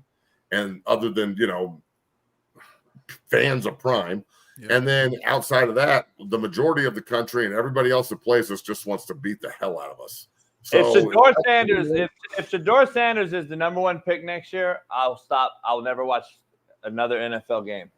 Well, if he goes for 4,850 touchdowns and wins the Heisman, he's going first, dog. Don't matter. No, it doesn't. Why does that not matter? Because if the evaluation process in the NFL is this bad, to think that guy's a number one NFL draft pick, then as opposed to who? He's got lineage. His father's a Hall of Famer. He's obviously a good player. That's fucking ridiculous. That's the worst take I've ever heard. Damn. Dog, that doesn't mean his son is good. But he put it on tape last year that he can do it. If he gets better this year and they love him at the top of the draft, he's going. Come on, Matt. You know stats don't mean everything. Yes, I know stats don't mean everything. I'm watching. I watch it as much as you do. Just because I disagree doesn't mean I'm wrong. Ooh, I agree. That's no shit. Same thing here, right? What do you mean? I didn't say you were fucking wrong. I didn't say you were wrong at all. Yeah, you have your opinion. I have mine. I just don't. As a quarterback, there's no way. I don't see the guy. I see Dylan Gabriel's much better as far as just purest passer, throwing the rock, release, fluidity with his release, platform. Quinn Ewers is better, just pure throwing the ball, spinning it. I mean, I'm seeing a lot of these other guys out there that are well more deserving than that guy at number one. Number one. Better is one thing, but more deserving. Why are they more deserving of it? Well, you're using his deserving because who his dad is. I didn't say he deserves to be the number one pick. I said if he goes for 4,850 touchdowns and wins the Heisman, he could probably be the number one pick. That's what I said. Exactly what the fuck I said. He probably could. I didn't say he deserves to be the number one pick. No one deserves fucking anything. You deserve oxygen, motherfucker. That's it. Yeah. So that's all. And look, man, the fucking retards in the chat can talk it up too all they want. Everybody can have an opinion on it. Right. It's okay. Everybody, if you want to come at me for not going in on the kid for having a rap song, I don't give a shit. I think it's right. I sent a message to JB like, what is this? I don't know what it is. I don't know what it is. I didn't realize they were doing that, but they damn sure filmed it and posted it, and people are hating on it, and some people like it. I'm in the middle. I'm not a huge hip-hop fan. If it would have been like Break Stuff, a remake of Break Stuff, I'd probably be behind it a little bit more, but that's just me. Yeah, I don't even care. I haven't even watched the rap thing yet, so we'll probably talk about it more tomorrow. I have no idea what it is. So I'm not gonna make judgment on the shit. I don't really care. But like the son thing, I just don't get. Like Shiloh is nowhere near his dad talent wise. He's actually I think Shador gets drafted way higher than Shiloh, no doubt. Well, Shador plays the most coveted position in sports, and the other guy's an average guy. And the other guy plays safety. So Shiloh will get picked in the 4th, 5th, 6th round, something like that, and he'll be a good player. Go play special teams and earn it, and go play for somebody, see if he can. But Shador plays quarterback, and he's not as terrible as you think he is. And it's especially this. I'll go full circle here. If everyone's terrible, don't you want to be the best terrible guy? I mean, if everybody sucks, if Beck sucks, Gabriel, if they're all good, but they're all not that good, like they're all good to a point, right? They're not Andrew Luck caliber. Like I heard you say that earlier. None of these guys in this year's class, next year's class, the class before, Kyler Murray's class, they're all just mid. So, and that's the way that it's being presented to me. So if he's just mid and you get him on a rookie contract, what's the difference? Uber talented guys, no question. They're all talented, but who's going to develop them? Who's going to push them? Is he coachable? Is he not coachable? And that goes for all of them, not just Shador. Like the one thing, like the Quinn Ayers kid at Texas, he's a hell of a player. He's got a fucking cannon. He could easily be the number 1 pick. Carson Beck could be the number 1 pick. But one of these quarterbacks is going to be either the 1st, 2nd, or 3rd pick. And if they're not number 1, okay, then a pass rusher is going to go 1 or something like that. But it's quarterback's the most coveted position. It's why we're talking about it. That's true, man. And switching gears a little bit here, Matt, because and we can come back to football, but you were talking a little crazy last time you were on the show here. I think we got a little clip to play real quick. To just say that, are you guys really talking shit down 3-1? I know you two are hurt because you're really talking shit down 3-1. So anyway. You guys are really going to do cold shit. You might win the war, but we're going to win the battles, motherfucker. That's okay. You can win the little battle. I'm just saying. There was a lot of talk going on last week. The GOAT didn't get swept. Good job. Hey, Matt, I want to be clear. I had nothing to do with that video being aired just now. I do not. I don't agree with that. No, I swear, I didn't know. Hey, what did Kobe say? Job not finished? Job not finished, man. Call the challenge. Hey, on the real though, that was clearly off on y'all. Like it wasn't. Then maybe they should have challenged it. What the fuck? They should have, but it happened so quick. They didn't have a chance. It don't matter. Lakers got the dub. Even if the Lakers win tonight, which ain't happening, they're not winning in Denver. It's still, the series is over, and if they win tonight, be real though. Will your heart beat a little faster, a little bit? I don't know. Are they playing tonight? Yeah, they play tonight in Denver. Already, that's gonna be loud as hell. I mean, just think about like LeBron and Durant and guys like all these greats are getting fucking swept these days. Like I can't believe Kevin Durant got swept. I can't believe it. Like I know it's the Phoenix Suns and shit, but like, and Minnesota's defense is I expected it. Did you watch that last night? Did you watch Minnesota just fucking put the vice grips on their ass? It was Anthony Edwards is a bad man, bro. That's a bad motherfucker. Like he's different breed. Like he's my favorite player in the league. I think. Now I'm gonna make it official right now. He's my favorite player in the NBA. Minnesota is going to be real nice for a long time. Smitty changed his Kevin Durant's sitting there or Kevin Garnett's sitting there like, where the fuck were these guys when I was here? Right. When John Morant come back next week, shit. First playoff series is 04. John Morant come back next year. Smitty's favorite player again. I never said John Morant's my favorite player. Your mind like draws, homie. JB, hold on. Time out. Why can't he change his mind? But hold on. But before we get to that point, JB, who did I say was my favorite player? Stick with something. We change our mind. We anoint Jason Brown. No. Right now. I'm about to call your ass out. I'm about to call your ass out. I'm calling your ass out. Who did I say was my favorite player then? Fucking exactly. I haven't had one. Fucking exactly. I haven't had a favorite player. It doesn't matter who your favorite player is. Because I ain't had one since Kobe fucking retired. I haven't had one. I've been looking for one, and I think I fucking finally found him. So when you say I'm changing my mind, make it make sense. You're making shit up. I never had a favorite player on this show. I never said it. Or your favorite. Hold on. You're saying the best player in the league, or who's your favorite? I said who's my personal favorite. I say he was the best player in the league right now. John Morant was your favorite last year. No, stop. Well, I never said John Morant. Find the clip. What's wrong with having multiple? There's 5 guys that play. What's wrong with having multiple guys? And I never on this show said John Morant's my favorite player in the NBA. I like John Morant as a player. Unless he's my favorite player. Who cares if you did? But I didn't know. That's the thing. Here's the thing. You may change your mind like drawers, but if you wear the same drawers every day, your nuts stink. So what are we talking about? Here's the thing, though. I'm trying to figure out, though, why we only bring up guys after they had a good night. Like, it's always who has done something lately. Like, we don't ever keep the same guy. Like, my favorite guy is always going to be the same guy. I don't. Do you want us to talk about like Durant a month ago? No, I've never talked about. I've been bringing up Anthony Edwards. We don't talk about the Timberwolves a lot on this show, but when we have, I've brought up Anthony Edwards multiple times, bro. Again, we got a 3-hour show, so it's hard to go back and find every single moment when we say shit. JB, you said certain shit in the past that has came out later to be right and correct, and sometimes it's hard to find those moments too. Trust and believe, this is not the first time I brought up Anthony Edwards. That motherfucker's a dog. He's a dog. His footwork, his fadeaway, everything he does. He's got goddamn dynamite in his legs too, bro. I've never seen. I didn't say he wasn't a dog. I didn't say he wasn't a dog. All I'm saying is we quickly only talk about guys that are in the now, like guys who have. Well, the game happened 10 hours ago, homie. It's the last thing I saw before I went to sleep. Like, come on, homie. Like, that's what you're supposed to do. Like, we're a sports show. We're a day sports show, homie. Like, you're supposed to talk about what happened, like, lately, homie. Damn. Matt, when he says homie, it makes me.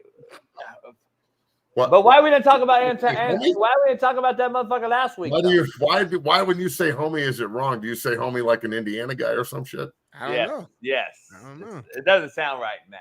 That's my point is. Are you going to go after Drake for wearing a fucking Compton Community College shirt? Drake dissing all of Compton right now, and JB didn't do shit, man. He better keep his head on a motherfucking swivel. I know that. And JB didn't do shit, man. All that hard talk didn't do shit. He better keep his head on a swivel. You know what's cold about this? I don't know what. Drake started on freestyle on your ass. I don't know what fucking shirt that is, where he got it from. It looked like he made that shirt in Toronto somewhere. You're a Canadian, you fuck.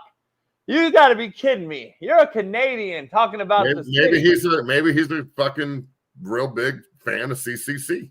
Yeah, there you go. No, he's not. He's talking about maybe you're his favorite quarterback.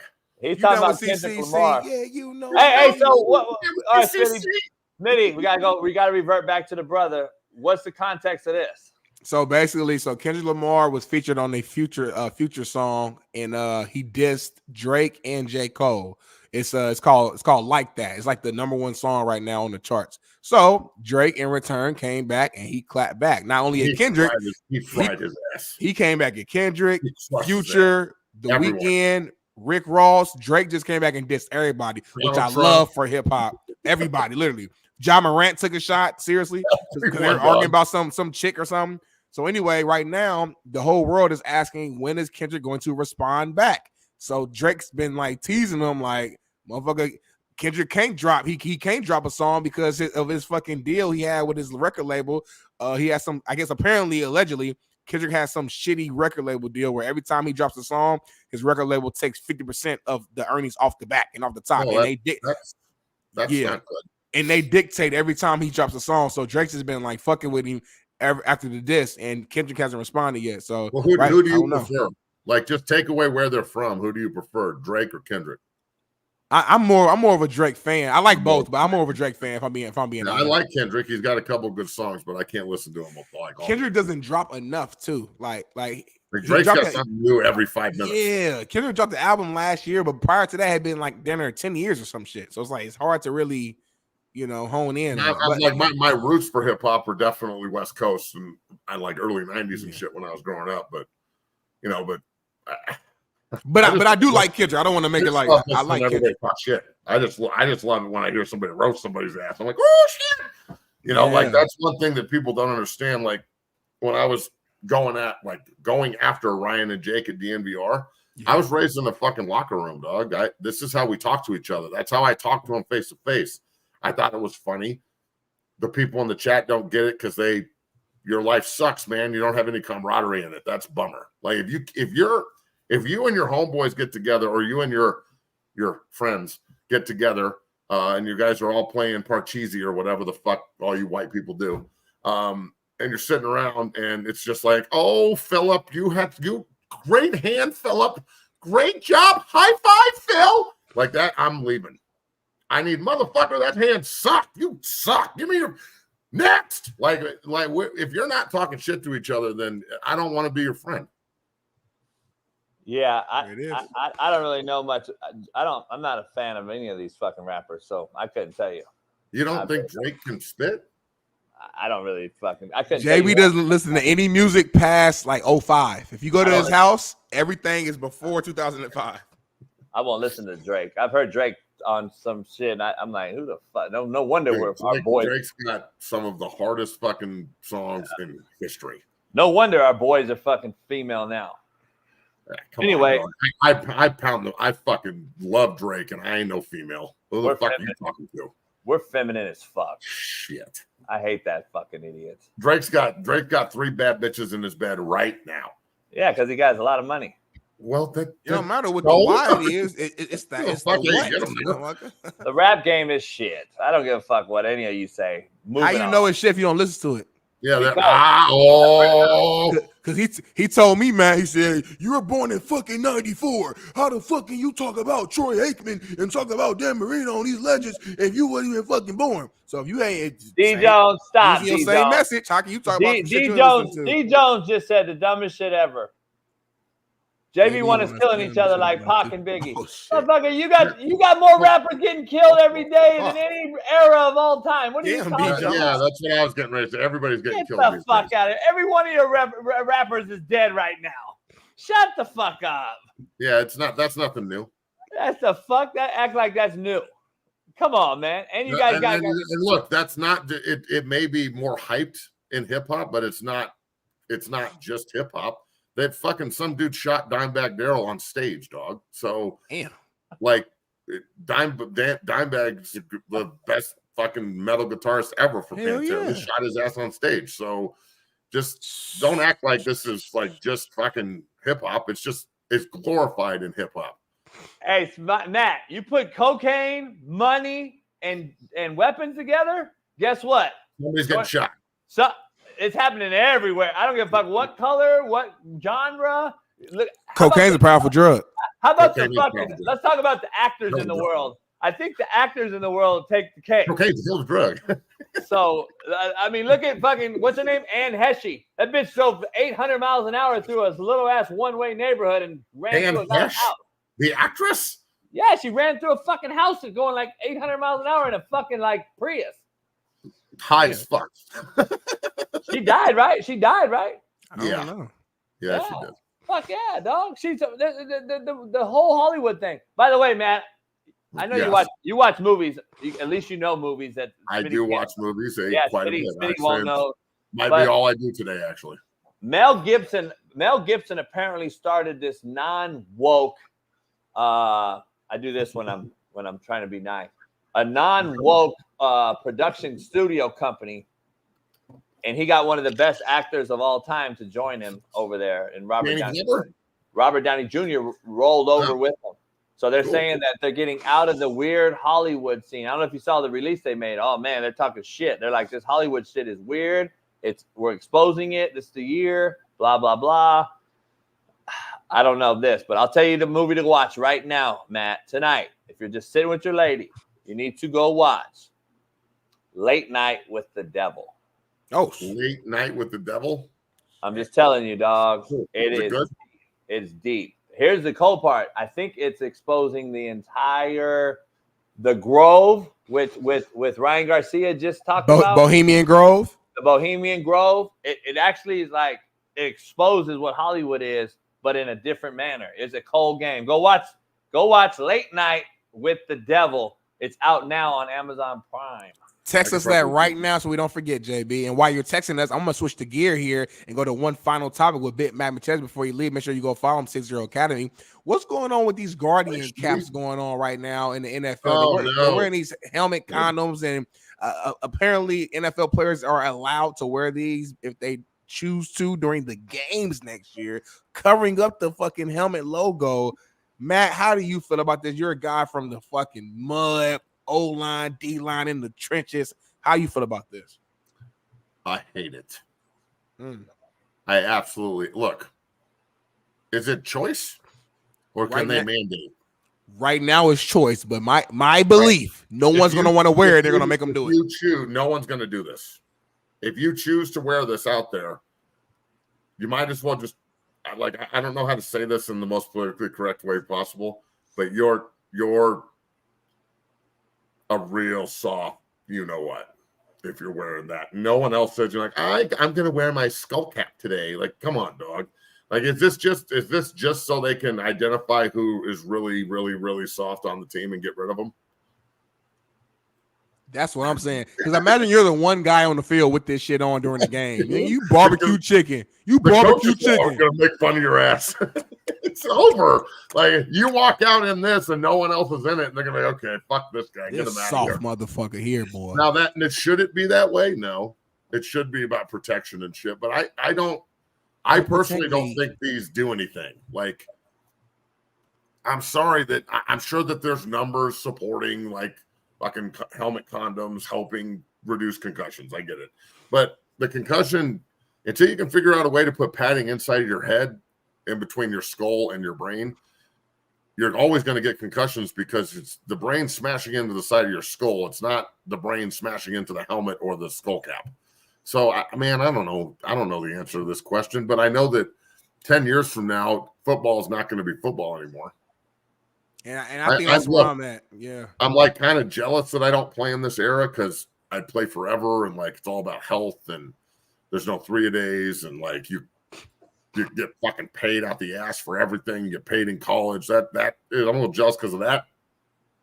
But I'm so fucking glad I played when football was still football, and like everything I did on highlight tapes, it's all legal now. Everything. So I'm glad I played when I played in that regard, but it would have been nice to get some of this fucking money they're throwing around right now. Holy nuts. Man, and I'm with y'all right now. I don't know what JB's going to say, but I feel like we're going to be on the same page, and I'm trying to look at it kind of like what Matt said. No one's saying CTE isn't real, dummies. That's not what we're talking about. It's just a part of the game, though. I'm sorry. We play a physical game. We know we sign up for. We know we sign a contract that we could potentially just be real. We could die on the field. Like, we know that's a possibility. That's what we're risking to play the game that we love. There's actually a liability form that says you can die doing this, right? Yes. If you don't sign it, you can't play. At Ball State, I remember me and the teammates were like joking, like, damn, we gonna fuck around and die. Like we were just, but we signed that motherfuckers. That's what we wanted to do. Right, you signed it. I'm not gonna be the one that don't sign it. We love the game and we love the potential of what it could do for you to change your life. And that's part of the game. We're trying to make a physical sport safe. We're trying to make a contact sport safe. It's impossible. Like UFC, you can't make UFC safe. You can't make boxing safe. You can't make football safe, no matter what type of little elements you want to add to it.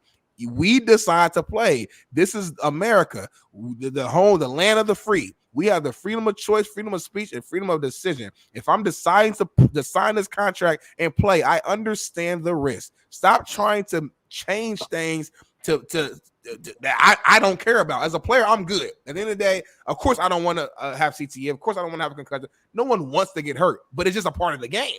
So it's like, I know that. The skill players need this more than the big guys. How do you feel about that skill player? Got his ass. Take your time, JB. Take your time. I can't say anything right on this topic. It's not going to go well. It's not going to age exactly why I threw the oop. Give us the politically correct answer first, and then give us the real JB answer in translation right after that, please. If you can. Well, we're going to have Mike Jules on. I'm trying to get him on. He's on a private jet as we speak, but they do have Wi-Fi. He's going to prove to Smitty that you do have Wi-Fi on airplanes. He's going to try to call in. Matt, I don't know if you know Mike Jewell is the originator and owns the patent and is the owner and creator of what the Guardian cap is now. That's great. He's been on our show. Nah, he's actually on our side though. He makes it for 7-on-7. He makes it for 7-on-7. He made his money making it for 7-on-7 years ago. He needs to buy the body bag and help me sell it. Yeah, I need to get you with him. Like, let's have a conversation, dog. Yeah. I'll take get this you body bag to the next level. Anybody out there that's good business and shit like that, get at me because I'm trying to take it to the next level. I'll get you with him. That's easy. It's the same genre. He's actually one of the guys helping us move into a studio. So Nice. the thing is, this is first of all, you cannot know if someone has CTE until he's dead and you cut open his fucking brain. Number one. Number two, so stop using the word CTE so loosely, all you fucks out here in the chat. Number one. Number two, then we all probably have CTE, just FYI. So good luck opening us up later. So here's my take. I believe it's the dumbest shit I've ever seen in my life. And I believe that piece of rubber, the rubbers that we put on our helmets, I'm just speaking, just right now, he's already thinking the same thing. But when those two pieces meet, it's funny, but they say when the rubber meets the road, they're going to hit like this, right? What does that do? I don't know if you realize there's another piece in between the helmet and that piece. It's called our fucking necks, you fucking idiot. And our necks are going to fucking break. And we're going to see more neck injuries than you've ever seen, so-called fucking mad scientists in the chat. All you scientists out there, when fucking rubber hits each other, there's a thing called a spine and a neck. It's going to do that. You fucking idiots. So when we see necks being broken at an all-time high, because when we put the rubber helmets on a femur bone, Matt, the largest bone in the human body, our thigh, because we can't tackle no more like this. We can't tackle no more like this. Now we have to tackle, and when we hit somebody in the thigh with a fucking rubber hat, it's going to break our neck. So anyway, moving on amicably. You also can't fall on top of him too. If you hit a quarterback, you have to roll off of him. I believe Luka is ruining Kyrie's opportunity to win in Dallas. How the hell did he do that? What the hell just happened? Luka. Smitty's over here fighting with Jeff in the comments, whoever that is. JB's over here having a mental breakdown over helmet rubbers. I'm just sitting in the middle trying to figure out what the fuck is going on. I have no idea what's going on. Dog, I'm over it. I'm just over it. Hey, for all the gamblers, real quick, man. If I want to put some money on the Mavericks making it to the Western Conference Finals, can I do that? Is there any sort of gambling books? Who are they going to get? If they win, who do they get? If they beat the Clippers, Bailey, find it out for me when you get a chance. So they'll get OKC, right? And Denver will get Minnesota. I think so. Yeah, those are two good matches. I think Denver and the Mavs might be in the Western Conference Finals. Can I throw something out there though? I'm telling you, I'm more worried about the fucking Timberwolves than I am about the Lakers. Well, you should the be. Timberwolves gave us a fucking hell of a run last year in the first round. I hear you, but stay locked in. You got to get past your current series before you worry about the next series. I don't have to do shit. I don't play for the Nuggets. You know, I'm just saying, stay locked in. Okay, here we go. I believe the Clippers, I'm on record right now. The Clippers are better without Kawhi Leonard. It's not close. You're fucking crazy. You're not close. It's not close. That's not. I'm telling you, it's not close. That's not a thing. They were up 35 last night. The last game the Kawhi played, they got blown out by Dallas. The third game, and Dallas and Kawhi had 7 points. He's not helping that team out right now. So well, he may be hurt, but he damn sure is. Don't play him. That's what I'm saying. But don't play him. By the way, look at the record. I agree. He's hurt. Don't play him. But I'm just saying, period. And that's why he didn't play. Period. I'm just saying, period. Don't play him at all. Kawhi is done, homie. Let's keep it real. He's done. Maybe. Regardless of semantics, Matt, if he's hurt or not, my bottom line is he's done. He's over. You got to move on. You got to move on. We got the same thing. I'm the same way with LeBron right now. I'm the same way with LeBron. It's time to move on. Kawhi is cooked. It is what it is. He's actually it's an addition by subtraction, another acronym or another point we make, man, on this show. It is addition by subtraction on that team right now because that team is – go ahead. Do you think that like Kawhi and LeBron and some of these older, aging superstars are going to try and like team up? I think Durant will go back to Oklahoma City immediately. I guarantee that happens. I think LeBron probably will stay in LA just to run the franchise. But if he leaves, he'll probably try and get on the contender. I could see Kawhi trying to get on the best team in the East, like go back to the East Coast, go to the Knicks or something. Jalen Brunson, by the way, last night. Jalen Brunson, goddamn Jalen Brunson, 47. He's gonna come on the show. I spoke to him. Goddamn, holy shit! And that was the first time in NBA history that scoring under 100 points that somebody had that much of like the percentage. Yeah, that was pretty fucking amazing. So, yeah, man. I mean, it's definitely transitioning from one era of superstar to the next in the NBA. That's for sure. There's no doubt about that. Yeah, I don't know. I got a whole nother take, but that's a whole nother show. So, what's your take, Doug? What the fuck? I don't think any of these guys. I think Steph Curry is like head and shoulders above all of them as far as the actual winner in this era. I think Steph's the only real winner. He stayed with one team. He didn't chase rings. He didn't chase big threes. Everyone came to him. If someone did leave, they came to him. He didn't go there. I think Steph Curry is clear cut. I think he's the clear-cut GOAT of this era. I don't even think it's close. I really don't. That's just my opinion, but it is what it is. Okay. I'm not going to disagree with you on that. I mean, KD's a bus rider. KD's a bus rider. I truly believe it. He's a bus rider. He hasn't done shit alone. He gets swept when he goes somewhere else. He literally is a bus rider. He's really a guy. Like, let's just be real. His body stature, Matt, and you know personnel. From you and I were recruiting. We're recruiting personnel for certain positions, for certain things. KD is a guy just by pure stature. 6'11" with 27-foot arms. He's fucking hugely long and skinny.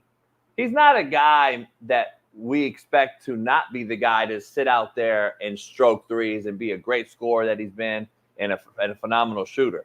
He's not the guy you build your team around. He's the guy the other guy that he's the guy you add. He's a freak and we get it, but he's not the guy to lead your. That team is so badly created in Phoenix. That team is so badly put together.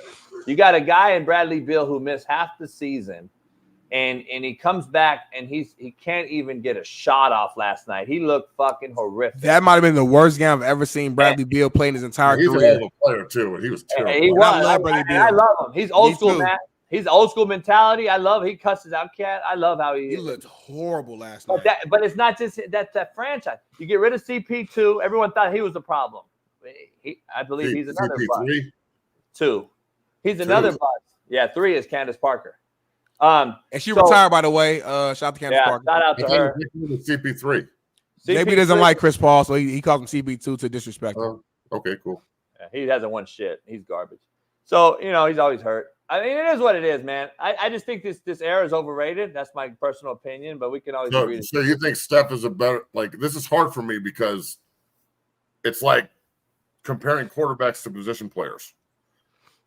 Like, if I'm going to do a Mount Rushmore, I'm going to do a Mount Rushmore of point guards. Yeah. I respect that. That's the way that I don't. That's I know when we did our top 10s. Linemen. I know you were like, no, I need guards, I need tackle. So I respect it. I know why you're thinking. And like, I don't know if I could take and say that Steph is a better player than LeBron, but he's a better shooter. Yeah. That's the only thing. But I look at it overall, and it's like, well, Steph beat him more head to head in this same era. He stayed in one place. Both got 4 rings. They both have 4 rings. One has it in one place. One has it in 4 places. Like, you've chased super big threes. I don't know. I like Steph overall in this era. I think he's the guy that. And then you don't hear the drama. You don't see the bitching and the flopping and the crybaby. It's why I love the Nuggets so much. Just take your fan glasses off after they beat the Lakers and understand that they're old school. There's no fucking hype coming out of there. Everybody's just, it's like what Cola said. Our culture is about winning. And LeBron's just like, it's just basketball. So it's one of the reasons I love them so much. Like, it's obviously they could be the most fucking like grandstanding team in the world and I would still love them because they're my squad. But I love the fact that they are as humble and hungry as they are. And they just go out and take care of their business, and wherever the chips fall, they fall. But they're going to be hard to deal with for many a year. Like, Nikola gets 2 or 3 more rings, and you got to start talking about him being one of the best big men to ever play. You got to do it right now. You know what it is, though. MVP too. Like, so let's be.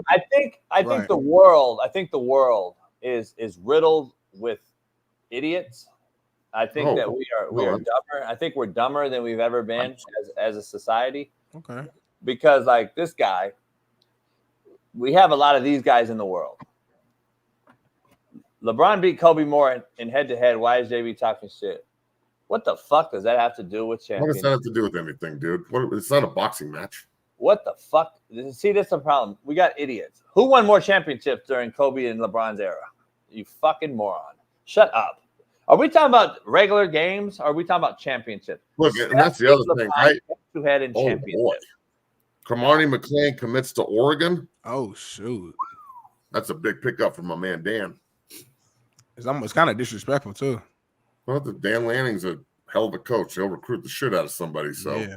I guarantee you he used Rooted in substance. Yeah. Rooted in substance, Rooted in Kamani. substance here, no clicks. And Kamani's like, I don't want clicks. I'm in.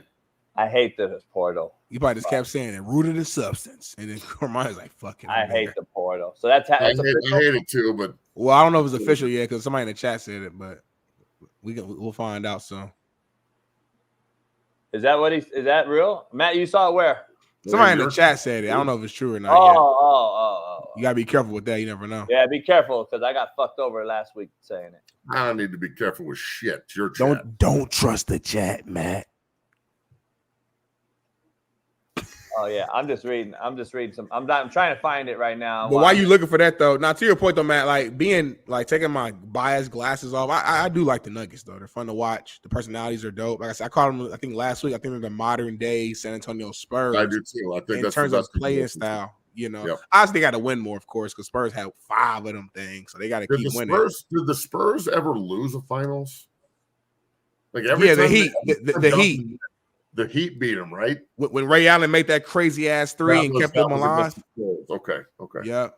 Yeah. And then I think they only lost once, dude. No, the Pistons beat them, right? The Pistons, I think, Detroit. No, the Spurs beat the Pistons in the repeat. Oh, okay.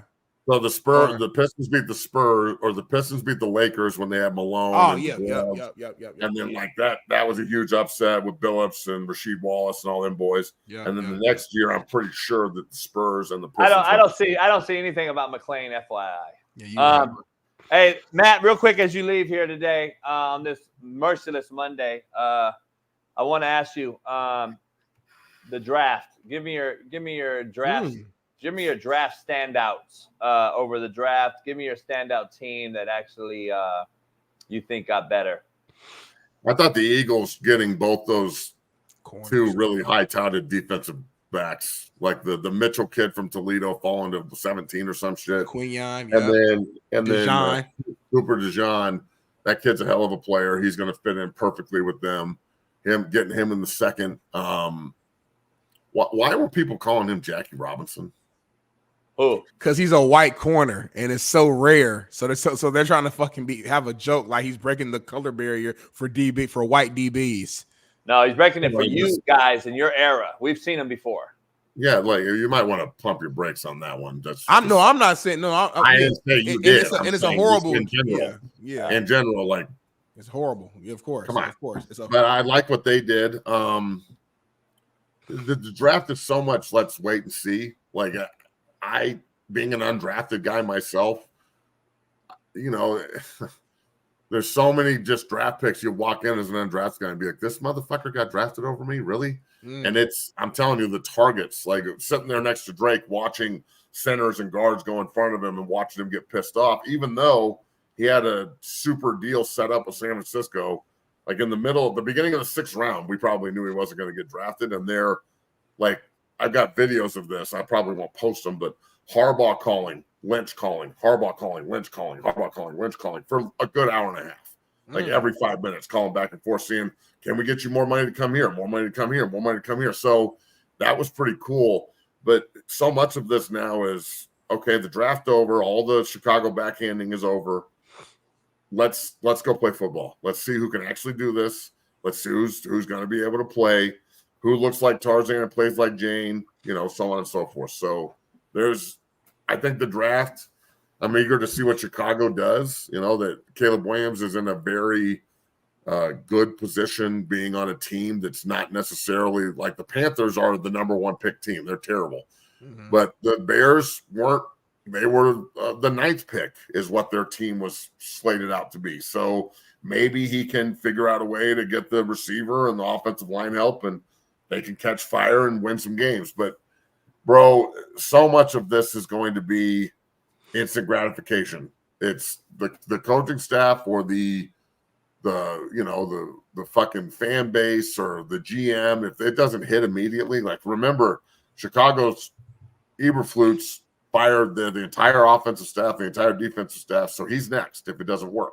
So then Caleb Williams could essentially be walking into a new head coach next year. So there's a lot of different circumstances that need to go, in the right direction for everybody to be successful here. If that happens, then Brian Poles is a huge, huge failure at this job because he clearly drafted Caleb Williams, in my opinion, to keep his job for 3 more years. Because if he didn't think that way, then he would have kept Justin Fields and built assets and bought assets. Instead, he said, I'm going to get fired if I don't win with Justin next year. So I'll save me 3 years and draft Caleb Williams. That is what I believe he did. If he does get fired, even though he did this to spite dude, I think he's done the worst job of anyone in this business. Well, I think the worst job in the draft, and I'll end it on this, is the goddamn Buffalo Bills trading another pick to Kansas City so they can get Worthy. Bro, you already traded the pick to get Mahomes. Like, you can't beat this team, and you just keep giving them pick. You don't pick. So they don't give the receiver to Josh Allen. They give the pick to Kansas City, and he gets the receiver for Mahomes. What in the Tiffany fuck is going on in Orchard Park? If I was Josh Allen, I'd be mad as shit. What are we doing? I started the show off with Smitty. I said, no one's talking about Michael Penix Jr. being upset. We're only talking about Kirk Cousins. This guy I'd be pissed if I was Penix. I'm glad you drafted me, but I don't want to sit. This guy's going to be sitting until he's 29 years old. Unless they know something we don't know, and Cousins is just hobbled and he's not looking too good. But then again, why would you sign him in the fucking physical if he was hobbled? That's my point at 8. And I'm going to have Michael Lombardi on tomorrow, former GM, obviously, and knows everything about this space. He's going to join us and talk about it because he's not very happy with what Dan Orlovsky said. He even said it on McAfee's show. He's going to come on here tomorrow and talk about it. What did Orlovsky say? Just talking about why Atlanta took them, and it makes sense, I guess. And Mike's like, no, it doesn't make sense. Stop, because they're going to pay for Michael Penix's 5th year, which will be a second contract, regardless if they know it or not. Which was Lombardi's point. Like, dog, you understand if you keep this guy and don't play him, you're still going to pay him on his 5th year, which will be his second contract, and you haven't even played the guy. But here's my point, Matt, as you leave. This is my point to him tomorrow, and that's what I'm going to ask him tomorrow and I don't care. I'm going to let everybody know. I'm asking Michael, do you think that, and I'm asking you, Matt, do you think that the Falcons did this move, which I haven't heard this angle yet, because of the sanctions coming down the pike that the NFL did not hit them with this year? Do you think that it's going to maybe stop them from getting a quarterback in the future because they're going to lose? They already know that the NFL is about to take some picks for tampering in the Kirk Cousins deal. I just thought about it. I was wondering if that's something that no one's thought about. I mean, that would make sense. If that's the reason that they did this, at least that would make a little bit of sense. But that was the biggest head scratcher to me, because their win rate on pass rush was so low. Like, there's multiple pass rushers right there they could go get. Turner's right there. They got dudes like that they could have picked and they didn't. So I'm still dumbfounded by it, bro. Like, it was like scrambled eggs. Like, this is your brain on drugs. I had no idea what I was looking at. So, because like Mike said, like Lombardi, it is. And then this is the other thing. One's a righty and one's a lefty. So you gotta you gotta fucking tinker with everything. If Penix goes in, Matt, you and I and Shaun King have broke this down to a T over anybody. I'm saying, like, the protection schemes have got to change. The run game stuff has got to change. The setup points on play action have got to change. The fucking ball coming out of the quarterback's hand is going to be different. Like, bro, this is not just like putting in another quarterback. That's some pretty deep shit right there.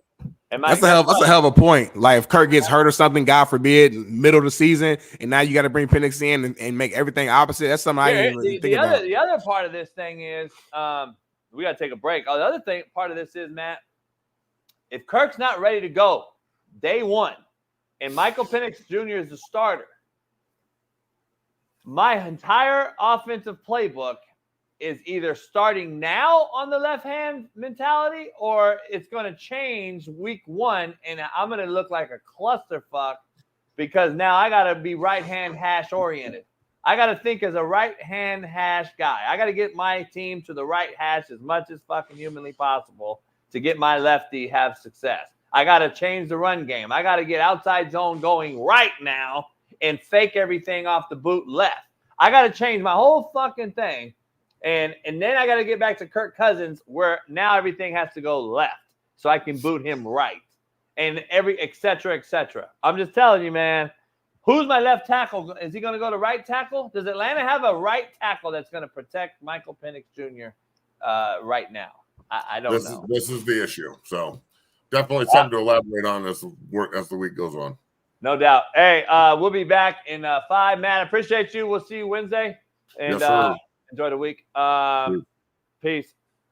Let's take a break. I need to give me a little coffee. Do a few push-ups. Lord knows you need it.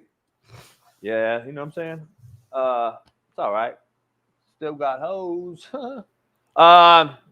KD's fucking overrated as shit. Can't wait to dive into that with Jeff Nadu on the other side. Plus, I want to talk about what you think, Smitty, about Deion's baby mama coming out talking a little shit. If you haven't heard, we're going to break that down as well. And Smitty's moving fat over there. We know it's not muscle. We'll see you in about 4 minutes. Peace. Here, this is the infamous one of the palm trees that Ash ate. Can't fucking believe you. See this fucking belt? You see this? Who just eats a whole fucking palm tree, man? You guys are fucking shitting. This fucking unearthed the motherfucker. Ate the whole fucking thing. Like, who eats a whole fucking palm tree? Like, you fucking shitting me? Are you fucking shitting me? Now, let's shake now. Who did it? I'm gonna look at the fucking camera. Who fucking did it? Sit down. Sit down. Sit. Sit down. Now, do we understand each other? Excuse me. There is no more fucking up palm trees. I'm tired of spending all this money, and now I've created a whole fucking barricade for you. So I don't want to have to dig this bitch out. I'm fucking dead. I'm old. My back hurts. I'm fucking stiff as a porn dick. Come here. Sit down. Sit down. Boy, if you don't sit your ass down. Now, you come over here with me. Come on. Here's what I had to do to fucking stop you. And I got a better, beautiful, bigger tree. So now we are shitting in tall grass. Replanted it, bitch. Soiled it up. Put a little trellis in here. Put a bunch of fucking stones. Look like Stonehenge around this bitch. And now, Ash, are you gonna fucking try to dig this bitch out? Are you gonna do this? Are you gonna do this again? So I had to. Ash, remember this? Remember you ate this? Did you do this? He ate once. I put this little moat around it. And just a sitting area. Come over here. We got the plastic basketball court and driving range. So if I ever want to pull out the big dog, that's our net. All we do is just slap down our driving range, you know. Bam, swing away. And that's where we swing into the net. Jimmy crack corn on this hoop. And here's my RV parking where I park the whips. Let's take you out and show you a few. Out these double gates, I'll show you a few cars. Come on out. So right here, of course, is the bad boy. The last year they made this Cadillac EXT, one of a kind. Can't find these anywhere. And then you come out here, you got the 650i, BMW ragtop, 500 to the rear, white interior. You know, you can't beat it. This is my baby though, my truck. Full sound, custom sound system in both. Top notch, only as I do. And obviously, this is my crib.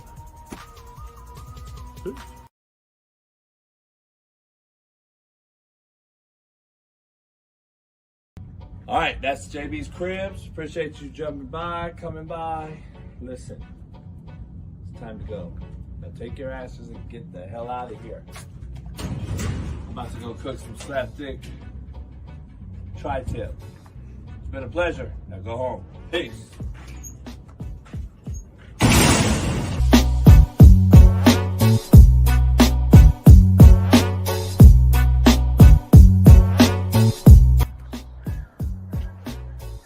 Get to look down on the property. That'll do it. Real Coach JB's Cribs.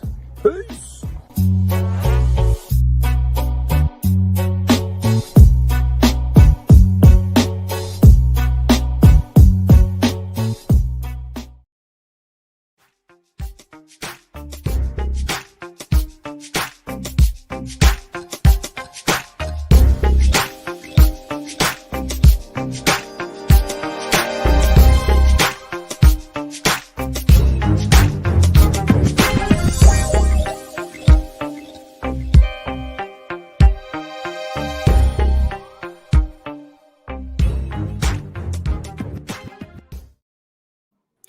Hey, homie, if I wanted to rent out your crib this summer and throw a big-ass party, what would you charge me?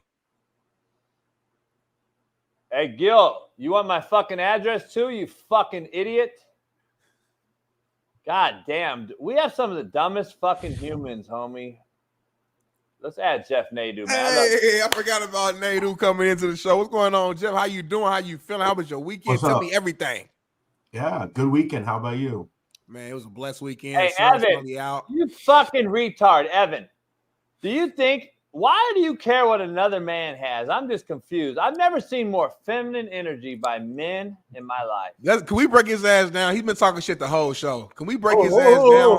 Who, Evan? The Evan cat sitting by the damn trees and fucking, what is he? Is he a college boy? I can't even see his face. White, for sure. Who knows? He's a fucking nobody. He's a fucking nobody. He's a nobody. He's soft. That's the thing about it is, man, it's a nobody. But Gil, I'm not going to tell you what city I'm in. That's like saying, hey, you know what? Actually, my zip code is like, dog, we're on a show with 3,000 people on it. You fucking idiots. Jebby, you did say you hope someone tries to break into your house one day, though, because you want to. Well, at least I want to at least make it a little hard on them.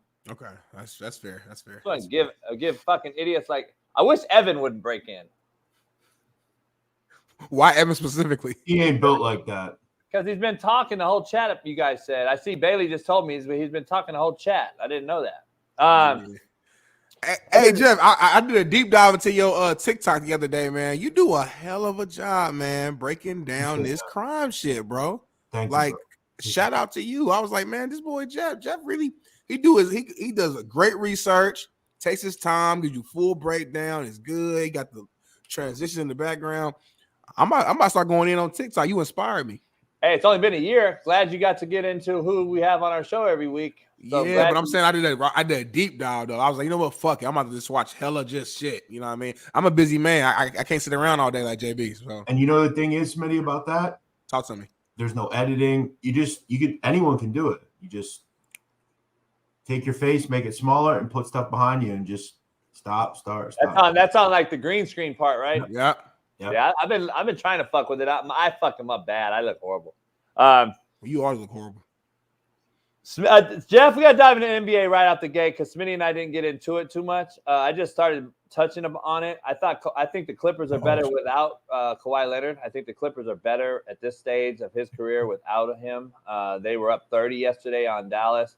The crying and the bitching in the NBA has made it so unwatchable for me anyway, for the older guy in the room. It's made it unwatchable for me. You can disagree. That's fine. I just think it's unwatchable. When we have so-called GOATs and stars, all they do is bitch and moan. Like, I've been saying it for 2 years.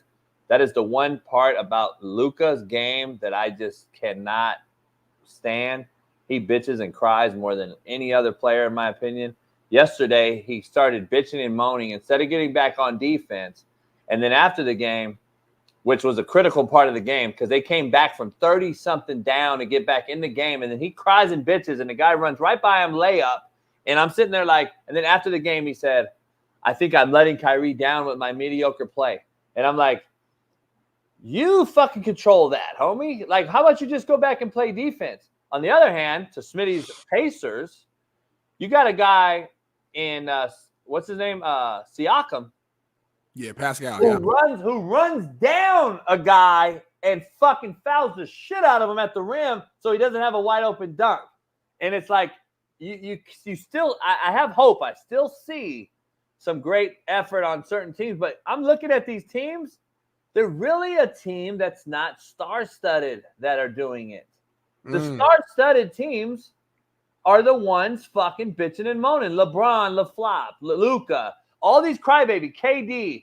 But you look at the Indiana Pacers and the fucking Minnesota T-Wolves. Now, listen, we know that there's a star in the making in Minnesota. But I'm just saying, they're like a blue-collar, fucking play defense, play for their coach, go all out. Indiana, and it's kind of ironic on where they're located geographically, too. It's blue-collar, and that's the team that they have. Go ahead, Jeff. And that's what I was going to talk about. I mean, you have that idiot Joel Embiid as well. All these guys fucking whining. And you're right. It's just built up guys that haven't played, in the playoffs before, coming together. I mean, you look at the Pacers. I mean, this roster is full of just, role players. Who's the star on this team? Halliburton, obviously, but outside of that, it's a lot of kids that are young. They're hungry. Look at the Thunder. They're having success. You look at the Minnesota Timberwolves. Anthony Edwards is the guy you want to root for now. And look at what he does. He sends home Kevin Durant. He sends home that group. I mean, play that clip of LeBron. He looks like a little child who didn't get what he wanted, and he started pouting and kicking his feet. Look at this video. By the way, the ball's in. Look, the ball's in. That's how the little dog does. Yeah. The ball's in. Look. The ball's in. Amazing. They scored on that play immediately. Of course they did. Yeah. Of course they did. And listen, Joel Embiid will find someone to blame every year for why the Sixers cannot beat a team. It's every year. It's fans or it's always something. This Knicks team is another blue-collar bunch. They don't have a star. Yep. Another good Jalen Brunson's star making, you know what I mean? But I'm saying, I know what you mean. Like, he's not a superstar. I don't know, man. And what did they do? They went into Philadelphia on a Sunday. That team defends, man. They're the throwback. They're like a lot of these teams, throwbacks to what we used to see. It kind of sounds like my mid-quarterback argument. I knew that was coming. I'm just saying, though. Different sport, JB. Stop it. Stop it. I get it, but it's not a different heart. Who wins the Super Bowls, JB? We got heart problems. I'm just telling you. We got heart problem in this world. And what I'm telling you is this. Like in this draft, speaking of the NFL draft, we're going to get to it, Jeff.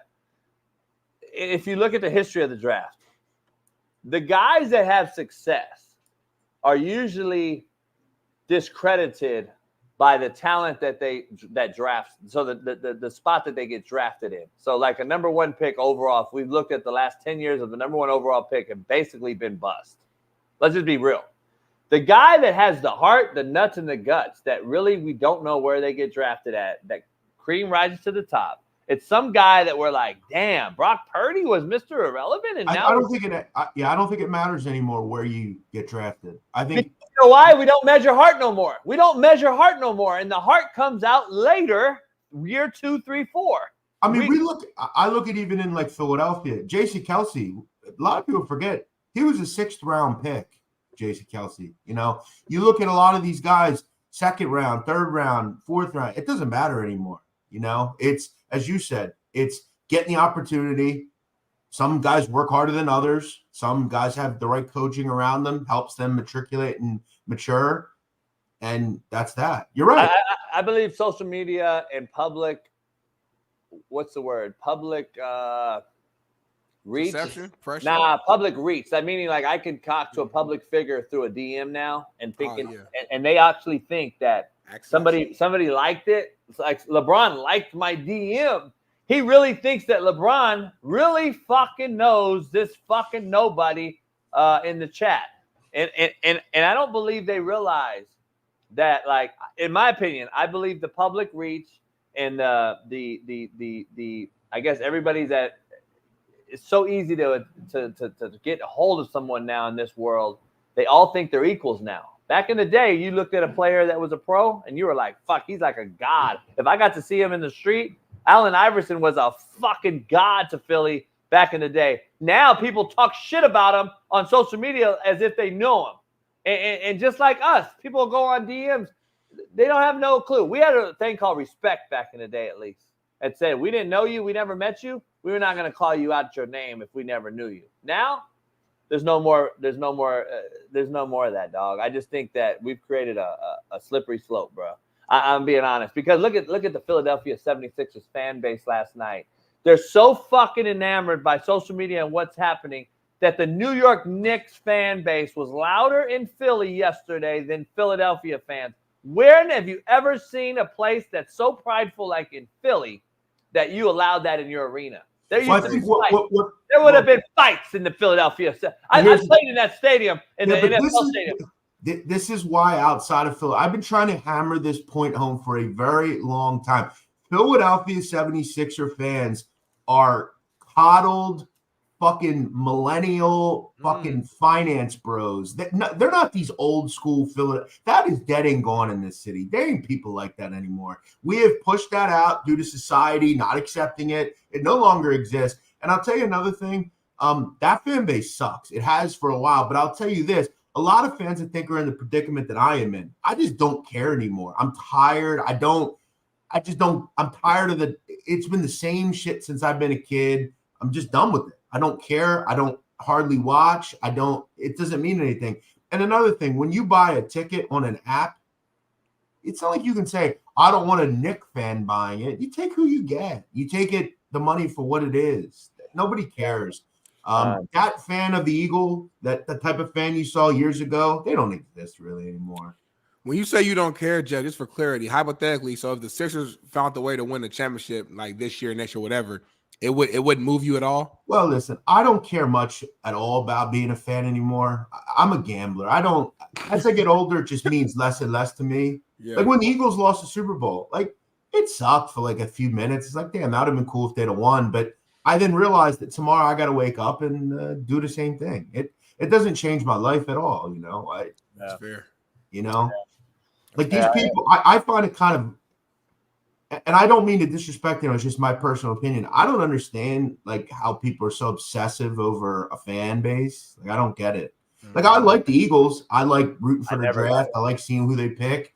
I never. Like it doesn't, you know. And you know what it is? Like growing up, I'm still a Rams fan at heart. Even though when I got into coaching and after I played, I got into coaching and I sent players to the NFL. I said, I no longer watch college football like I used to or the NFL as a coach because I couldn't. I was playing on the same day and then I was sending those guys to NFL teams. So I didn't care about having a fan base or I'm a Rams fan. I didn't care no more. But I grew up a Rams fan.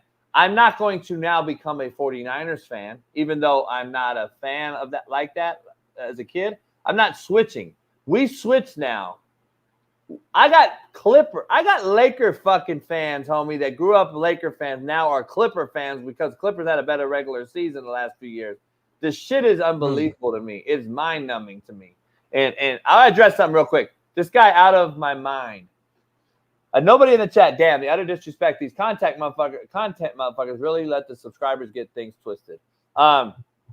First of all, it doesn't mean, but hold on. It doesn't mean you can come in and be a fucking asshole to people. Just because you're a subscriber doesn't give you the ability to say whatever the fuck it is you want to say. If you're a fucking shithead, you're gonna get treated like a. I'm so sick of these fucking people thinking they can just come in and say whatever the fuck they want to say. Yeah, the cool part is though, like I'm actually was a regular somebody that did something for other somebodies. You're in this chat watching me, who now runs a show as a former somebody that actually did things for someone. You're not. See, that's the difference. There is a huge difference. So if you take it as disrespect, then that must be true. But you know, JB, what I've learned about some of these commenters is they're always the fucking victim. They come in, push people's buttons, say shit, and then you responding, you're sensitive. No, you're a fucking asshole. Fuck off. Yeah, it is. Moving on amicably. You learned that word very well. I got to ask Jeff about this right here. No, you're not all someone out of my mind. You're not. You're only someone because you do some dumb shit. Let's break this down real quick, Jeff. Have you seen this? Who's present? You always talk about a present person. Don't. Stop talking about a present parent. Don't make me say more than I have to say. You believe that? You hold on. Oh no. Do you believe in that? Huh? Stop talking about being a present parent. But like, can you at least act like you support me? Man, nigga, you're weird. You supported if he is the one who thought about it. So waking up to news of Shalimai's decision to enter the portal, and her dad saying that it's basically stupid, or the decision or whatever is stupid. Man, y'all make this move together. You're a smart man. You're a very smart man. Right? Because it wasn't just about me. That's what people don't understand. I knew that. It's about putting my kids in the right situation for them to be successful as well. Don't forget, you get weak minded. Basically, that's baby mama that's now saying some things. We got another person coming on the show this week. Listen, I got baby mama that's fucking psycho, and she's the devil. So I'm not going to judge him off of a baby mama that's got some fucking ill words towards her baby dad. I'm not going to do that. But it just seems like the content they put out is just making more content for us to put out. That's all best way I can say it. I don't know. If we've learned anything, though, because we see it time and time again, watch who you're having sex with.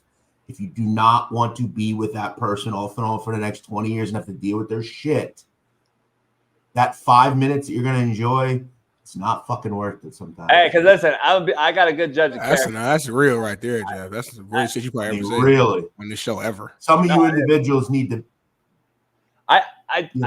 listen, and that's what bugs me. That's what bugs me when I talk to these kids and then I meet their parents, mostly single mothers.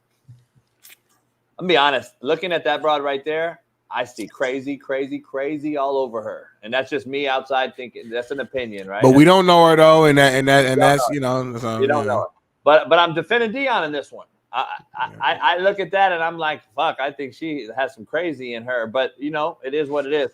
But we got guys like Tyreek Hill who's got 10 babies and how many baby mamas? I don't know. We've got Jawan Howards of the world and Sean Kemps of the world and guys that got kids on top of kids. I got a homeboy that has 16 kids, Smitty, by 16 baby mamas. No way. Are you serious? Not sure how that's possible. 16 by 16? Oh, my daughter, homie, yes. And he was a great player. And your boy knows him very well. Yes, your boy knows him very well.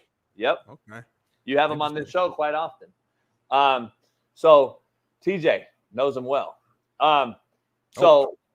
TJ knows him well. 16 baby mamas.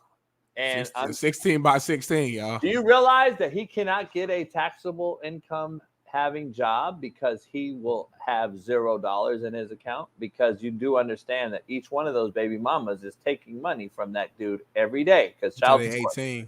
Yeah. And just to do the math, dog, unless you're a fucking, even these millionaires are becoming broke. Look what happened to Jawan Howard when he had all those kids back in the day when he was getting hit with the Washington Wizards at the time.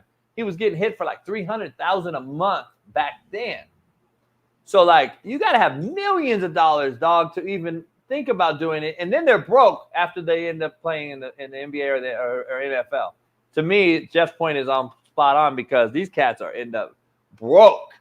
You gotta put that rubber on, man. Put that Jimmy on. But I wanted to comment on something JB posted. I think it was you, JB, over the weekend. You posted a video of the woman that Zion Williamson essentially had some sort of relationship with. Maybe, I guess, right? Or is it rumored that he got something happened? You know what I'm talking about, right? That the porn star. Yeah. Mariah Mills. I saw that video. I was at the bar, and I was there with a kid I know, and I said to him, I said, you know, what would possess an individual to want to have a relationship with this person? She's obviously not likable if you've ever seen her talk. She's, not attractive at any level. What possesses people to, and he said, they love these toxic chicks. I don't know what it is. I think it's a fad, a porn star. Yeah, she's a porn star. So it's like a fantasy. It's like, oh shoot, I used to watch. But I look at, but as you get older, and you know this, like, if you like a woman, like let's say you meet a girl, and I've learned if you immediately think about sex with her, she's probably not going to be long term the option because your goal is just fuck her, and then once you do, it's like and then what? What else do I have here? If I meet a girl and I immediately think, okay, she's beautiful, I want to know her. I want to know much more about her. I don't even care about that. Like that'll come eventually. Like I don't understand where you come. Where did you ever think that was going to go? She's a porn star. She's already fucked in the head. I just don't get any of it. It makes me young 20-some-year-old cat not thinking about the bigger picture. He's thinking about getting his dick wet. And he wanted to live out a fantasy, and that's what it is. I think it's simple and plain. Like that's what it is. These athletes have so much access to any and everything, and they just want to try everything out. I saw something. What was it? The Porter, Michael Porter, like a couple weeks ago. He's talking about everything. He was talking about everything. He was saying these NBA players just like. They try so much stuff that they almost get bored of the regular sex, and they start doing all type of weird, crazy stuff. I said, "Oh shit!" Listen, that's argument. Go ahead, Smitty. Yeah. But real quick, Smitty, though, if you're and listen, I'll never get to that attainable. None of us. I'm never going to get to that level. But even as just a regular, even as just like a regular guy, as you get older, just like fucking girls and stuff, like it gets old. Like, don't you want some sort of like? I'm not going to name any names, but there's a bunch. Look at JP said, nah. There's a bunch of women though. I said, you know me, Smitty. But wouldn't you set your sights on like a woman in media that has like a really like a gorgeous? She's got some class to her, like or like a psychologist or a doctor or something like a lawyer. Like they always look to these like bum bitches like on OnlyFans. Like, what do you expect to happen? They're trying to fuck, so they're good for you forever. But Matt, Jeff, if I anoint you as the GOAT and you've only played one game in your life, that's the problem. And this is what I mean. This is what we're doing. OnlyFans broads are getting paid astronomical amounts of money to do whatever they do on a screen. You and I and Smitty pay whatever. I don't know what it is. I've never seen an OnlyFans account, how it operates, but let's say $20 and you get 20,000 people paying $20. When I can go on Pornhub for free and jack off, I don't get it. I don't understand it. I've talked to millionaires that are in the same thought process that I have. I don't get paying to see some broad do whatever when I can get it for free on Pornhub. And then the argument I get from females is, well, it's the girl from Sopranos, and that's why we pay, because it's a famous girl. I don't give a fuck. It's a nut is a nut is a nut is a nut. I don't give a fuck. That's my mentality. Once I nut, Smitty and I, everything's out. Oh, get out of here, bitch. I'm just telling you, I don't get it. And now I got to look back and say, fuck, I paid $20 for this bitch too to see her?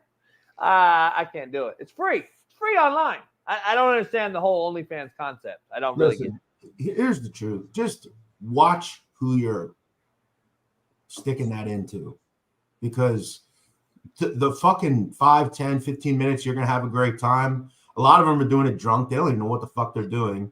And that girl's going to wake up the next day and say, I got him. I got him. And they've been, women have been doing this for years. They used to wait for Michael Jordan outside of a fucking club. Hey, Michael, I look good. Take me back to the room. Like, they all have a fucking plan. They don't actually like you, you know? Go after the women that have like a job, a career, and a life. Let me ask you guys, doesn't a woman with a life, a job, some sort of intelligence, isn't that much more attractive than like some bitch who fucks on camera? I don't get it. I just don't. I'll never understand this thought process. I don't get it either. It's gone crazy. It's all about clicks and likes now, man, and we're literally paying to do it. I don't know. I don't get it. With that being said, make sure y'all become a member if you haven't yet, and sign up to our Winnable as well, man. We got all types of big time, picks tonight. I got big a lot time of picks tonight on Winnable. So if you haven't joined our Winnable, go there, man. Become a member. Go from there. Yo, the Commanders had a great draft. We're going to dive into that right after this. I got to dive into this with you real quick. One of my former players, Tank Dell, unfortunately got shot over the weekend. I hit him up, and he's okay. He's out the hospital. I heard it was like a 16-year-old that drove by. I guess 10 people got shot. This shit is starting to become ridiculous. All I could tell Tank was, man, be careful. Keep your head on a swivel, dog. You got more to lose than that 16-year-old, apparently. Even though it shouldn't be that way, it is that way. This motherfucker is just, we always grew up saying bullets have no name on them, and they don't. And it's unfortunate. It's unbelievable to see this stuff shit. But this is where the evil comes from in society today. Because JB, you were around the streets, okay? Back in the day, there was some sort of ethics, okay? You don't do shit like run up to a club and just start shooting people. This can happen anywhere. We all go out. I go out every week. You guys go out. This guy was just going out, just like anybody else. In his area, where he's from Florida. You can't expect nowadays for anybody. That whole thing of I'm from here, and they're not going to do. Bro, these motherfuckers don't care. I remember years ago, Beanie Siegel, okay, as a legend in Philadelphia. They robbed Beanie Siegel in his own neighborhood. Like, they don't give a fuck anymore. Nobody cares. These kids, they don't have any future. They don't have any ethics, no loyalty, no nothing. They just want, you have it and I want it, and I'm going to come get it. I mean, look at Nipsey Hussle. Look at Nipsey Hussle. Look at all the rap gang bang culture, the rappers in LA that's gotten gunned down in LA. At home. But Mike Fittery, what the fuck are you talking about? Hope it doesn't ruin him. He was at a club, just like anybody else. He got shot by a bullet that wasn't meant for him. He was an innocent bystander. Why is it his fault? And why are you ultimately hope it doesn't ruin him? What are you talking about, Mike? I'm hoping, and it's hard. Sometimes it's hard to understand comments. I'm hoping he means like he hopes the injury or whatever of getting shot doesn't. Let's hope, him. because I think he was a little out of line if he means what he means. He didn't do anything wrong. Yeah, he went somewhere, and that was it. Yeah, I don't know. It's unfortunate. I need you to help clear up a debate, Jeff, that we need to have. It's going to tie into our draft talk for the rest of the show. But Smitty and I, obviously, I'm a Rams fan. He's a Colts fan growing up. I want to dive into the draft of the Colts first. We'll do the Colts first, and then we'll do the Rams. Who had a better draft, the Colts or the Rams? Both had good ones. Both had pretty good ones. Latu, A.D. Mitchell, two huge picks, man. I also look at the value that they got. I mean, A.D. Mitchell was a first-round pick. Yeah, you get him at 52. That's really good value. Put him alongside some of the young players they have. Michael Pittman Jr., Josh Downs. We already got Jonathan Taylor in the backfield. Oh, my God. That immediately helps an offense with a young quarterback. We talk about Latu. Latu, I think when it's all said and done, if his medicals are okay, he is the best defensive player in the draft. Preach. He's got motor. I'll tell you another thing. Matt Goncalves, kid out of Long Island, he's a very good player. You plug him in, maybe his depth along a pretty good offensive line. This is just a blue-collar draft. You don't You know, it's no one's going to talk about because it's the Colts. No offense, but they got better. One second. And they're going to have their quarterback back. This is a good draft right here. I liked it a lot. Ooh-wee. I just listen. Let me just put it in perspective real quick. And this is no shot at Smitty and the Colts. Here's the real. Which means it is a shot. Anytime you have to lead with that. I really don't. I'm really not on this one. Listen to my take. We have a team that we argue the last 3 years should have had 2 Super Bowls, but let's just say at least one in the 49ers. Yep. This is a team that's roster-wise, we've on this show argued that it's been the best roster in football for the last 3 years. Mm-hmm. Top to bottom, they got this guy and this, and then they get the great white fucking hope in McCaffrey, and then they're supposed to be the greatest thing ever. They got all these weapons. Yep. But at the end of the day, if your quarterback doesn't do it and get it done, you aren't going to win.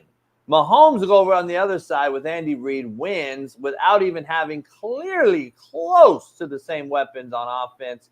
And they had a great defense, the Chiefs defense, no doubt about it, number 2 in the league. The quarterback, though, comes down to the final say. Mm-hmm.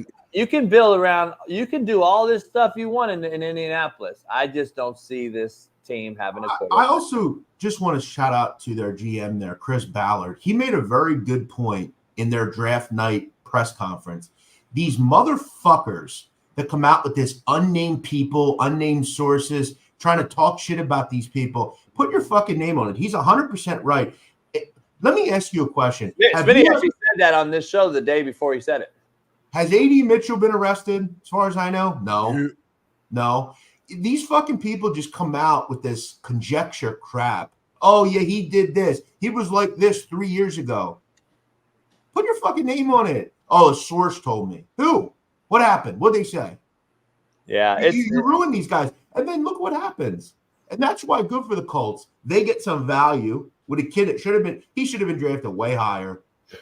And he's pissed off too, which I like it. I like a pissed off. What that does is a young kid's gonna light a fire under him, and he's gonna go out and sure have a really good career. I gotta be honest, just in the history of the sport, you know, you got a quarterback you got last year, an AR5, uber talented kid who got hurt, never really played. You know, he got hurt and never really got to play. But now we're gonna now say, hey, this team's ready to go. We got a hell of a draft. We had talent around them. We got a loaded roster, but it still comes down to him. Like now you still got a rookie quarterback. Yeah, I'm telling you. Hey, JB, though, the truth though is, and I know this. I'm not stupid. Okay, I'm blacklisted. Certain companies won't hire me because of things I've said on the internet. Doesn't take away from the person that I am. I think I'm a good guy. I've worked very hard to do what I've done. So have you. A lot of people have. But it's what people think they know, what they hear. And shout out to this kid. I mean, he has all the marketability. 4.3, 4.40, good production. You know, did nothing wrong, and they get value because they said, I'm not worried about that shit. I got a couple text messages over the weekend that Jerry Rice's kid fell, and there were things about him also in the news years ago, and I'm wondering because that's what makes me think like you didn't draft Jerry Rice's son. T.O.'s son got picked up late too, similar fashion. By the Niners, I think, right? Yeah, by the Niners. Frank Gore Jr., I think, got picked up late. So you got some father's kids that are legends. Makes me think, though, that's why I'm fighting the Matt take on Shedeur Sanders being one. They don't care at the end of the day. If you didn't draft Jerry Rice's kid, then if you better be a fucking special one that stands out, and especially at quarterback, even Deion Sanders' son, in my opinion, doesn't necessarily mean you're number one. I'm just telling you, these are legends we're talking. T.O., Rice, Gore. I think, though, if I'm a GM, like, that doesn't mean that much to me. Like, he's the son. But also, though, Jeff, you have 32 GMs in this league. 30 of them never played the sport that they're drafting in. Right. Only two GMs in this game has actually played football. These are book pushing, pencil pushing administrators that are picking rosters. Just think about that. It's very, very interesting, man. I think that's a huge tell. Can we get Washington's draft up? They had the Commanders, man. I love getting both quarterbacks they got. Yep. They also went out and added a really good tight end, Benson Knott, Kansas State. Mike Sainstrill, a guy who he's a nasty nickel corner. He was really good for Michigan. They also got, I liked Luke McCaffrey a lot, kid out of Rice, kind of a slot target, good bloodlines there. He's a kid that's just going to put in work, going to be a good player for them. I like what they did. Plus they get Jaden Daniels, who, that's a pretty decent team already, man. Yeah. So if we're grading these guys out, can we pull up the Rams? Do we have the Rams picks? They really addressed the defensive line, man. I think the Colts get an A. So this is the Rams. Man, I like these guys. Now, to me, we had an argument here playing poker over the weekend. The Blake Corum one, to me, is a head scratcher to me. And I'll give you the football reason why. Everyone's super hyped on it and all that.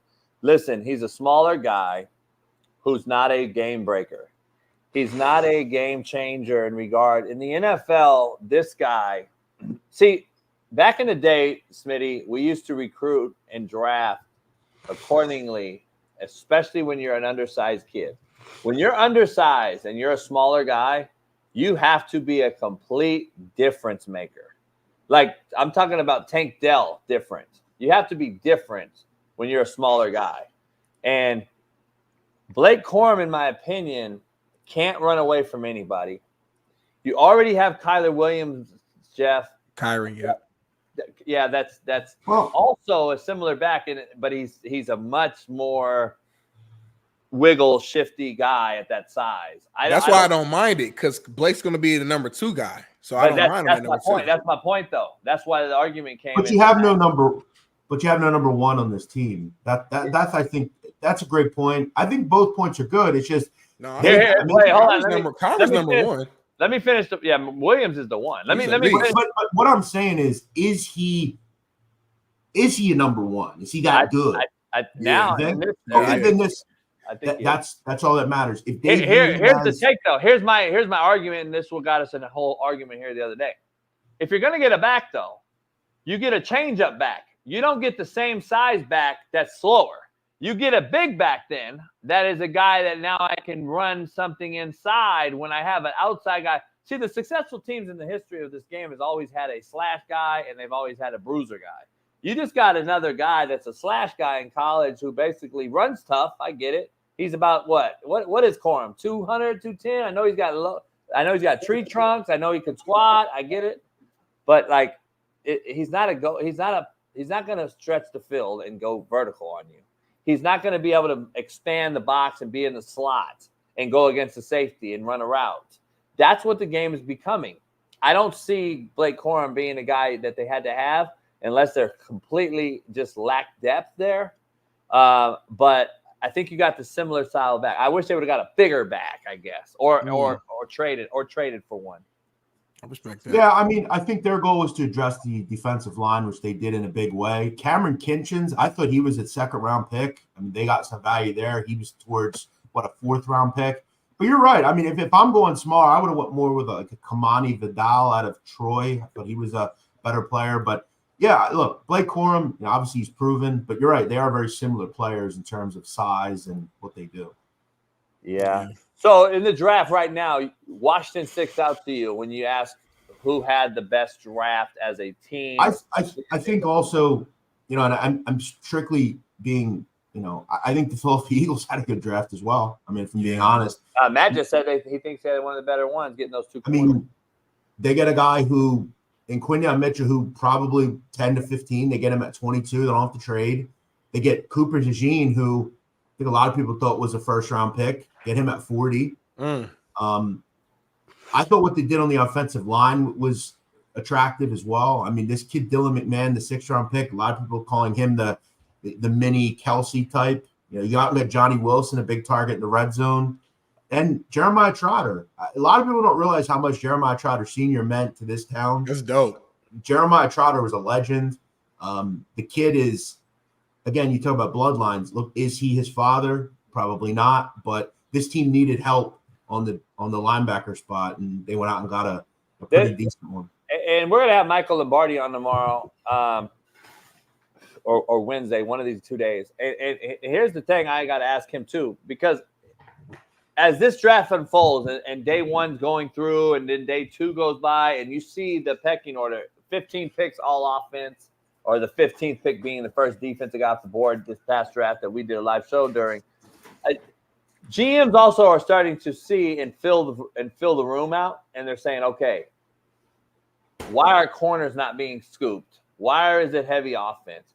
Now they're starting to change their draft thought and say, okay, now I'm going to start moving my board around. Now I can get a corner that we thought was going to be taken round 1, early top 20. Now they're not. So their draft thought process has changed, like, fast. And you got to be that's when the better GMs, in my opinion, Howie Roseman's of the world, our guy right here at the Rams, he's very underrated. The Rams, he does a hell of a job here. And obviously the Chiefs, right? We all know those three guys have been cream of the crop. Les Snead from the Rams, yeah. Yeah, and by the way, 2 of them have Super Bowls in the last few years, the Rams and the Chiefs. So the Eagles now, was Howie there when they won the last one? Yeah. Sure. Yeah, he's been there for a long time. So then those 3 guys all have Super Bowls. Yeah. So it makes sense that that's what they do during this process. I mean, clearly. I don't know if the Eagles take both of those corners, Jeff, if they didn't fall to them at the time they fell to them based on who others took ahead of them. I don't know if they do. The Eagles may have traded. We don't know. You thought they were going to trade 22 or 23, whatever pick they were at, and I think it fell to them. You get to see this, and you have to make decisions on the fly, and I think the better GMs do that better than the guys that never fucking played. And listen, in the second round, they luckily had 2 picks, so they could trade up from 50 and 53 to 40, right? They had some of the – plus, remember as well, and maybe, look, at the time, I like when they just take players because I think that's how you build a roster. They did get some picks for next year as well. Maybe they go out and use them for better assets. But I think the thing about DeJean that you like is he can play every position. He could play safety. He could play slot. He could play on the outside. He also can return kicks. He can punt return. He just does a lot of different things. Swiss Army knife. Yeah. Referring to your take earlier, this is also regarded as one of the better GMs in the league. I don't know. I mean, I read some of the bullshit that was said on TV. I mean, just the typical fucking, excuse my language, our typical league, unnamed sources, bad interview. That's such bullshit. I mean, it fucking is. It's bullshit. Put your name on it. I'm tired of, we tear these young men down. These are 21, 22 young men. And if people out there can tell me they're perfect in their lives, it's crap. It's crap. This is a good kid. And, for those reports to come out, I said it last year.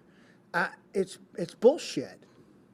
I'm sorry. I apologize for the language. You ain't got to apologize, Mr. Ballard. What you said is valid, sir. He said it, though. He's like, I'm sorry, but I'm not.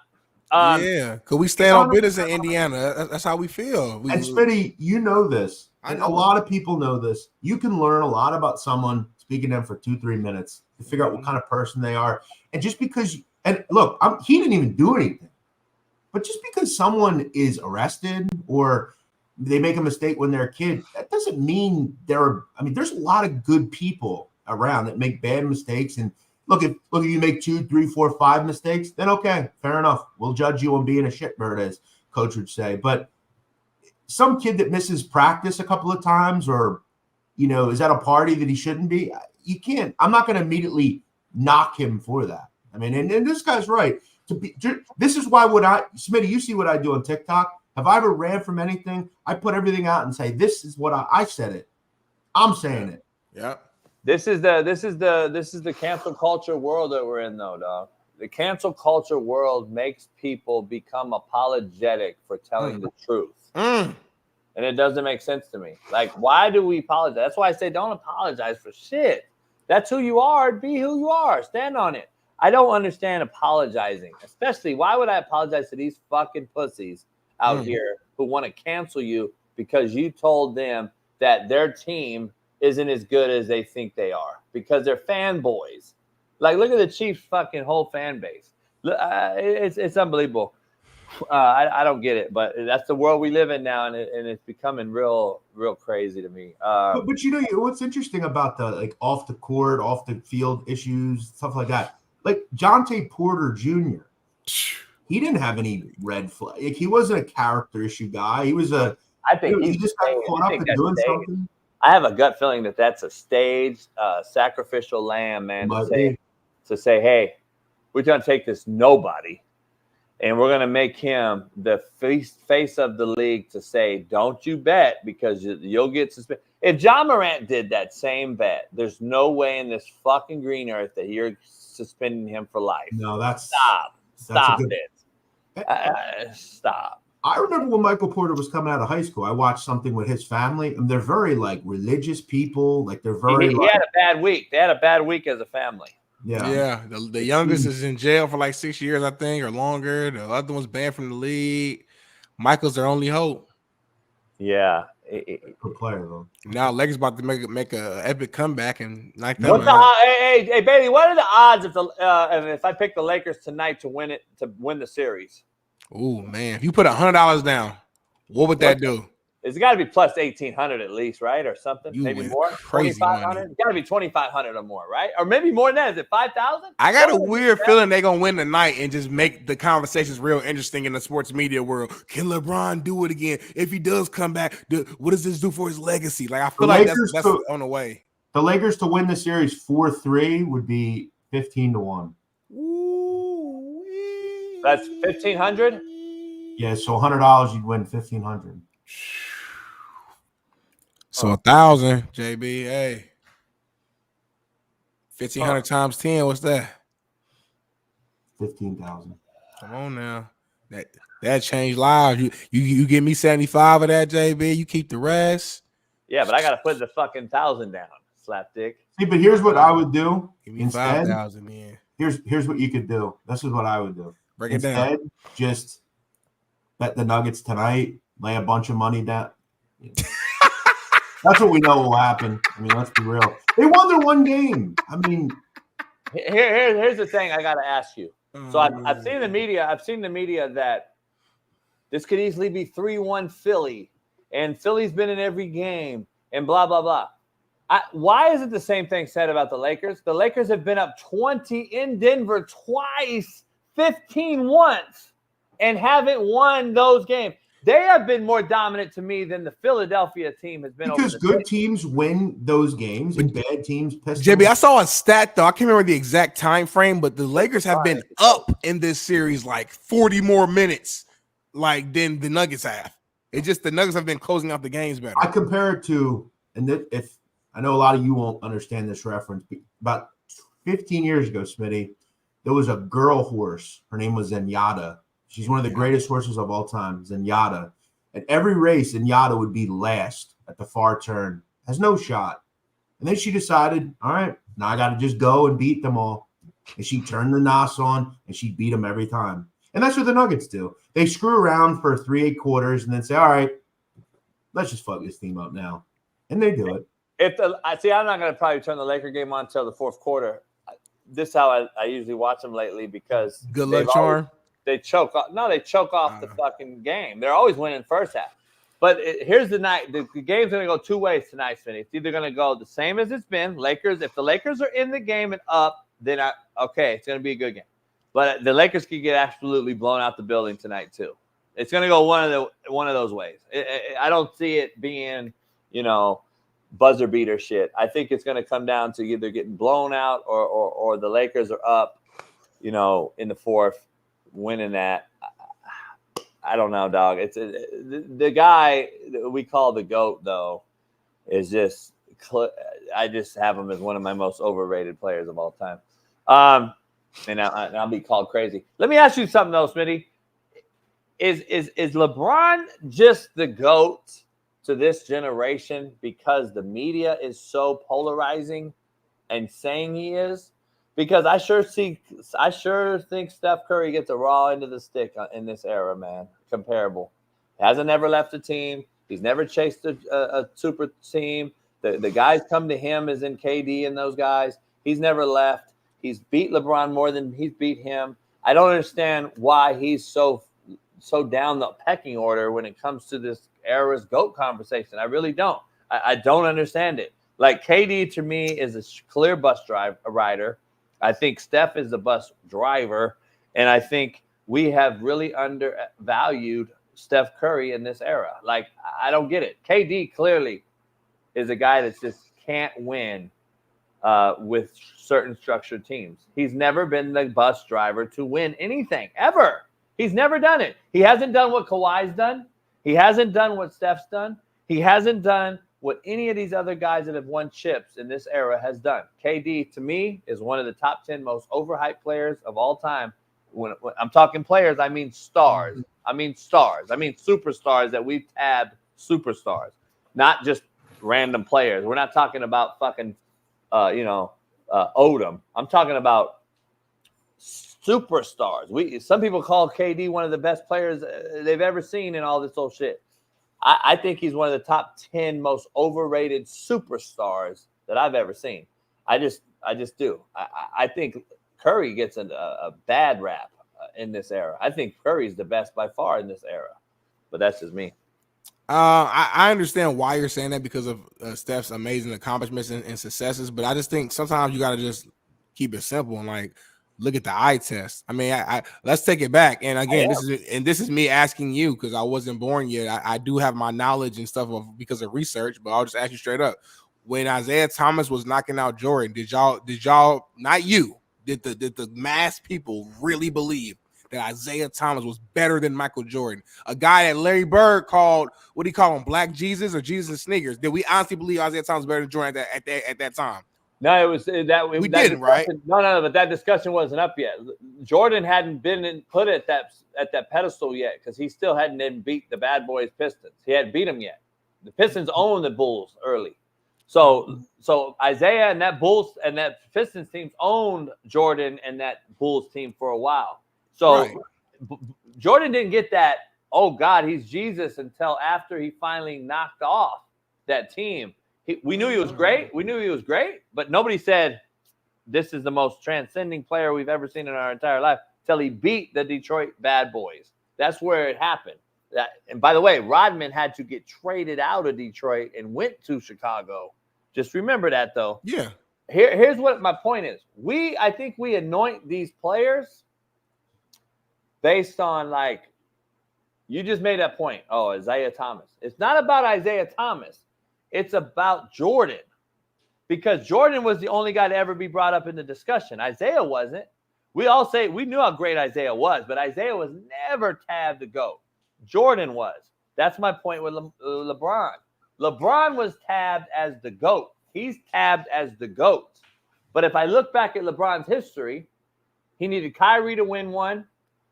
He needed Bosh and Dwayne Wade to carry the roster to win that first one against Dallas after they got swept, where LeBron was the third leading scorer on his team that he chased. Like, I'm telling you, dog, every time it's someone else. LeBron needs more help. I need help. I don't have enough players. I never heard Kobe or Jordan or Bird or Magic or any of those dudes say, I need more help. I've never heard them say it. Maybe they did behind the thing. I don't know. But I've never seen those guys blame another as much as I've seen this dude blame someone else. I've never seen this guy say, you know what, it's on me. I've never seen a guy pass the ball at the end of games as much as he's done and put it on someone else and then say, I'm the GOAT. I've never seen the audacity of that. To me is mind-boggling. And then the people to feed into it, to me, is another mind-boggling thing. I don't get it, dog. Like, no one's ever won alone. No shit, Sherlock's homeboy. No one said they've won alone. You just don't listen. Motherfuckers just hear trigger words and go. They don't even listen. I just think that we've anointed this dude LeBron, and we don't really look at the whole body of work. And I just think that you have to carry a team eventually to be the real GOAT. I don't know what team you can name me right now that LeBron's really carried. Like, think about it. And that's where I got to draw the line again. This is before you go on that rant, make sure all things are equal. Because look at what happened before and after certain things transpired in the history of what you're about to say. Remember this. Draymond Green got put out when they were up 3-1. If he don't get out that game's over. Let's just keep it 100. We think so, yes. We believe so. If Kyrie don't hit that shot, if Ray Allen don't hit that corner three against San Antonio, they get beat by San Antonio twice. Let's just be real. Let's be honest. They got JB, swept there's by a lot of – okay, I'm going to let you go. Hold on. They got swept by a Dallas team with – what's his name? A little Mexican? Barrera? JJ Barrera. Anyway, I'm just saying, dog. Jason Kidd, Jason Terry, Dirk Nowitzki played fucking lights out the entire playoffs in that series. By the way, JJ Barrera is not Mexican. I figured he wasn't. Yeah. I know. I just say that to fuck with people. He's actually Puerto Rican, which But real quick, might be worse. And this is where like people will call like people like you and I haters and stuff like that, because like I'm not even LeBron guy, but like I'm at a better space now where I can speak logically about LeBron. And every championship team that he was on, he was carrying the team. Even the team with the championships they won in Miami with D Wade and Chris Bosh. D Wade, they took a back seat. Chris Bosh was the clear third guy. It was LeBron. It was LeBron. The two finals that they actually won. I'm not talking about the two that they lost. The rings they got. LeBron was the guy. You go back to Cleveland. You mentioned the Draymond Green situation. You're right. That him getting suspended, whatever, changed the momentum. But at the end of the day, they were down 3-1 against a team that was, you see, let me cook, against a team that was 73-9, the best regular season team we have ever seen ever in the history of sports. It's up 3-1. Yes, Draymond Green gets suspended for one game, but you're telling me you're the best team ever based upon record. You're up 3-1. One of your guys gets suspended for one game, and you can't get one more win. And LeBron, look at the numbers. Kyrie went crazy. Well, of course, shout out to Kyrie Irving. But LeBron was going crazy too.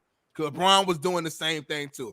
And you mentioned the big shots. You mentioned Ray Allen making a three, Kyrie making a three. Come on, man. Me and you love Kobe Bean Bryant. We love. Did you forget about the early Lakers teams?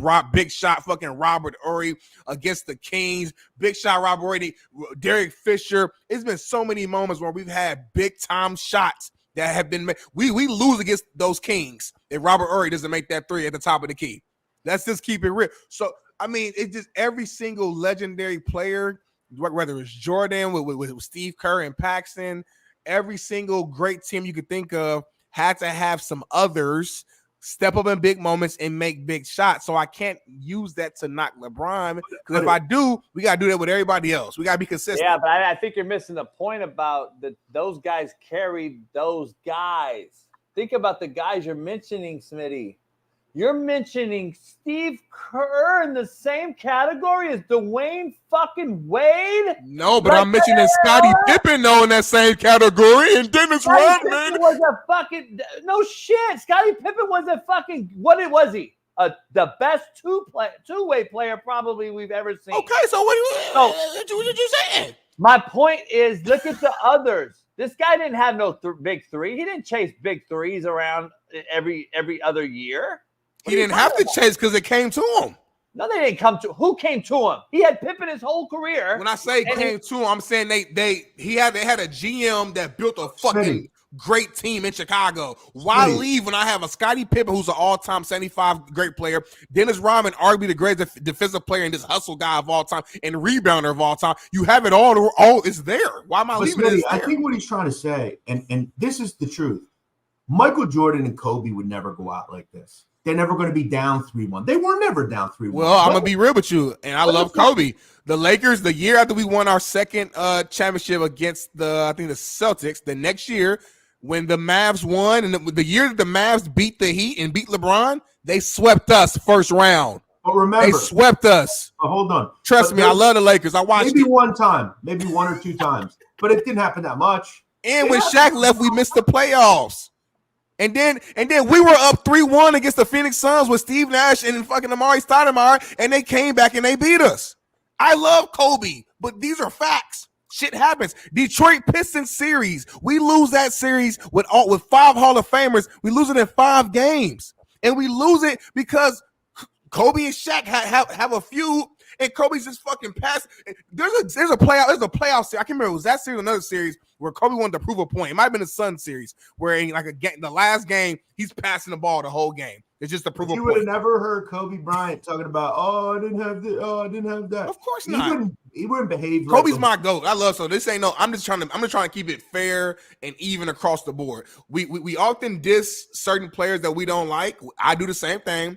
But then the excuses that we're throwing at LeBron, we're not using those same things for Jordan, Magic, Kobe, because we like those guys. All I'm saying is whatever criticism we're going to put one way, let's make sure that's fair and even across the board, whether you like a player or not. I'm not a LeBron guy, but I can't just disrespect the body of work. What the guy has done since he's entered the league since day one has been phenomenal. Do I think he's the GOAT? No, he's number 3 on my list. I got Jordan, Kobe, Bron, Magic, Kareem, my top 5 all time right there. But again, like I said at the beginning, Kobe and Michael Jordan would never go out like this. I want to be clear real quick, though. I want to be really clear real fast.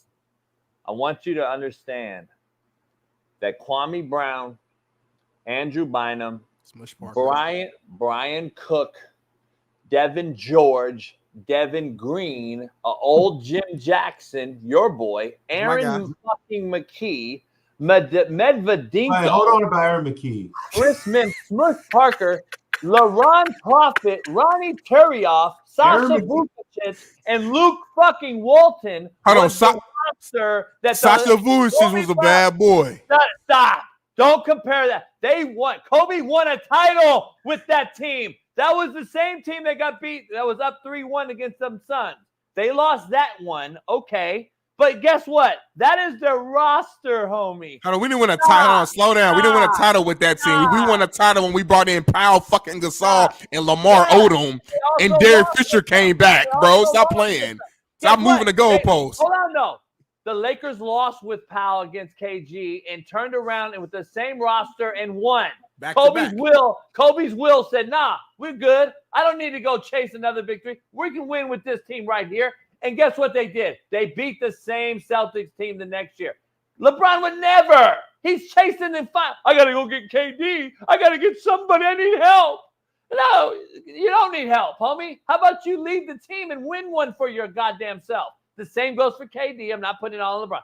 KD the same way. KD's never, ever led a team to win anything of meaningful content. Look what he did in Brooklyn. That Brooklyn team was that Brooklyn team was so fucking loaded. Come on, man. You even had a young Dinwiddie and a young fucking what's his name that's with the Levert. You had Levert and Dinwiddie on that roster with those other guys, and you still didn't do shit. By the way, when KD got hurt in the playoffs in the bubble, that Brooklyn team actually played as good as any of them in the bubble with Dinwiddie and Levert. Those two were loaded. I mean, those two were balling in the bubble. And Brooklyn, I think, even won a series. So, man, I'm telling you, dog, I think addition by subtraction is a real thing. Go ahead, Jeff. Hey, my boy Jeff said, hold on when you talking about McKee. Well, listen, Aaron McKee was a hell of a player, but I get what he's saying his point. He was a role player. There's a lot of role players on the team. I just want to say one thing. In the last 20 years, outside of Michael Jordan and LeBron, less than 25 years, Kobe as well, is there a player in NBA history that has done more overall for the game of basketball on and off the court than Allen Iverson? No. We don't give him enough credit, bro. On and off the court. On and off the court. Huh? On and off the court.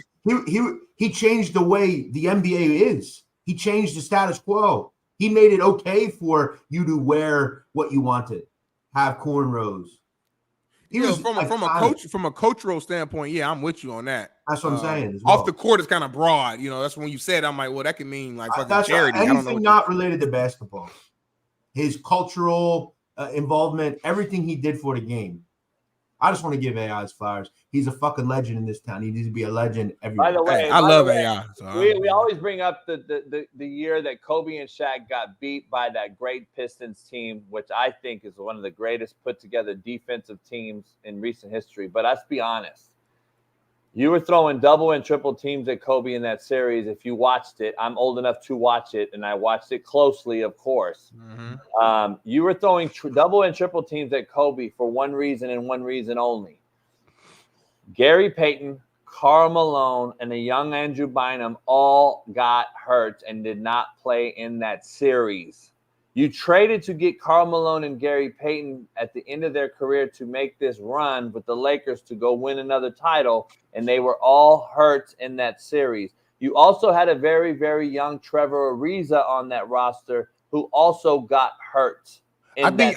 Hold on, you going a little too early. I don't think Bynum and Ariza was on that team against that Pistons. Yeah, they were. I think they were rookies or second year. Look it up. Yeah, we might want to look that up. I just want to make sure we put out the right information. What year was that? That was early. I think you off. I think that this was before Ariza and Bynum, bro. I don't think so, dog. I don't think so. That was 04, right? Yeah, 04. Yeah, let me see. Yeah, I don't think I'm almost positive that Ariza. I could be, if I'm wrong, shit, call me out. Shit, I just don't think they were on that team that at that point. They came later. They came when we won like the post Shaq rings. Is when Bynum was there. Let me see. 0304, we had hella vets on there. We had a whole bunch of old cats.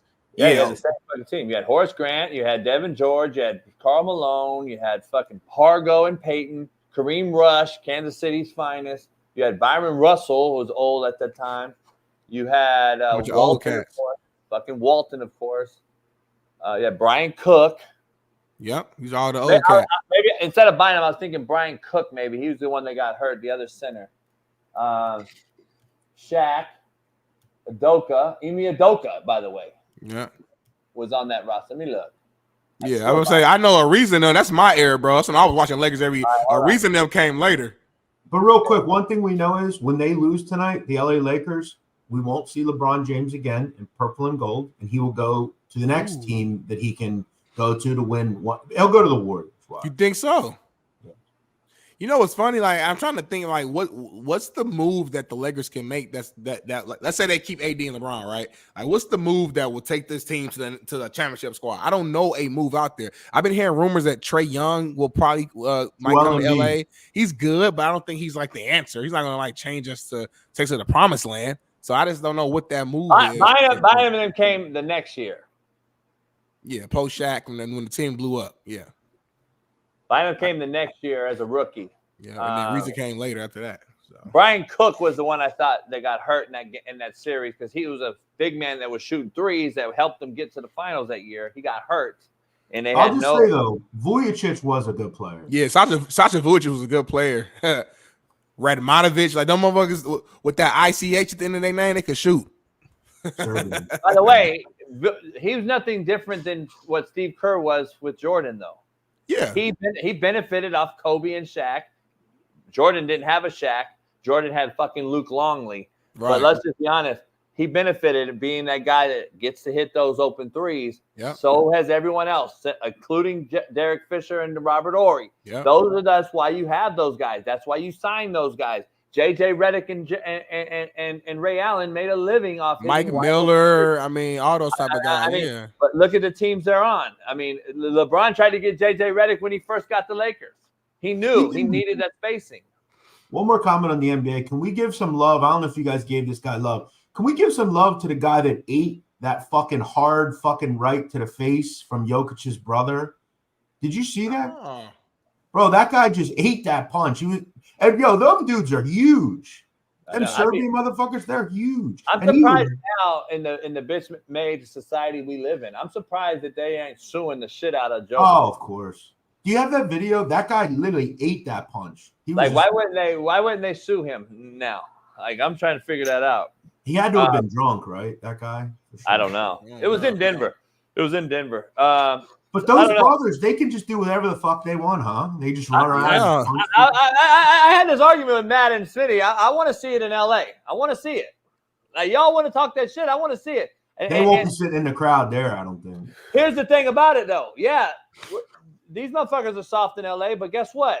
Go ahead and hit the wrong motherfucker and see if everyone in the hood ain't in the parking lot when you come out that motherfucker. You better have a fucking bulletproof fucking truck. Watch, this guy takes that punch, bro. He's like, fucking, all right, what up? Like, yo. And then turned around. Look, he turned around like nothing.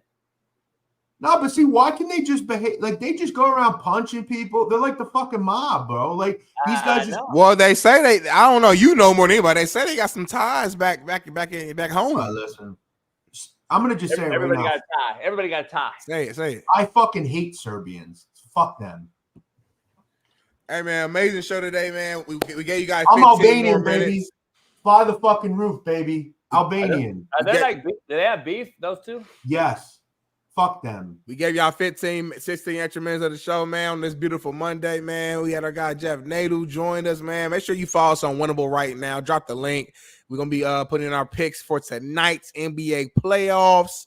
And the Colts won the draft, by the way. I answered the question. We kicked the Rams' ass. Granted will tell you all about Serbians. He knows the fucking deal. Yes, sir. Yes, sir. Granted in the chat. Hey, man, I'm about to go get my shout out to Mr. Go 30, becoming a member. I'm about to get my day going. I'm about to hit this gym, take a shower, head to work. Got a short work week, 3 days. Go run the stairs, Jeff. I'm about to go run some stairs. Boom, boom, boom. Now, how long will you do that for? I tried to run 10. I got 4 in the other day. It's not because of the wind. It's because of the stairs. My legs just went shot. My legs were done. Give me 5 today, JB. Give me 5. No matter what, give me 5. Just always get a little better. I'm going to do my jump rope and shit, though. You know, do my jump rope. Straight clean eating all week long. I'll probably fast. I think I'm going to eat Monday, Tuesday, Wednesday this week, and then I'll fast Thursday, Friday, and then get back to my drinking on Saturday. No drinking during the week. That's kind of what I do when I fast. And then work out a little bit, jump rope, do a little push-ups, a couple things. We'll see what happens. Bro, those pink starbursts were hitting on Saturday night, man.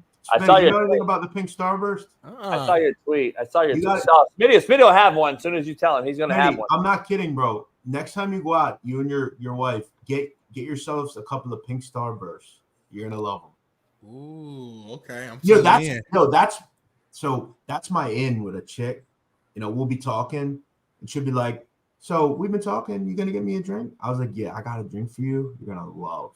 Trust me. She goes, you want me to trust you? I don't even know you. Nah, listen. Trust me. I'm gonna get you something real good. I get it, and she drinks it. And she's like, damn, you got taste. She knows right away. Oh, that's player. That's a good in for the women. The pink starburst. I wonder if you mix the pink starburst with the lemon drop. What would that do? I'm just curious. I've never tried, but that sounds. It might do something. It might do something, Jeff. It might do something. Yes. Before 2 something. I'm sending a bitch a straight, neat fucking whiskey. Fucking bourbon. Here, bitch. You don't like this shit? One ice cube, JB. Nah, just neat. Fuck it. Pop. Who sent me this? No chaser, nothing. Leah, shout out to Leah in the chat. Shout out to Leah. Coming over from Twitter. Shout out to Leah. Leah, you got to become a member on YouTube, Leah. You got to get over here. And Ron, get on Winnable right now, Ron. Stop bullshitting, Ron. Another woman in the chat. We got all the ladies here today. Shout out. Go ahead on over to Jeff later on. Jeff, are you live today, Jeff? No, I'm taking a break for a few days from the live. I've been upsetting some people, so that's how you do it. That's how you do it. The Gotti family is very upset with me. If you need me, call me. I handle that myself. I've got to figure out some things.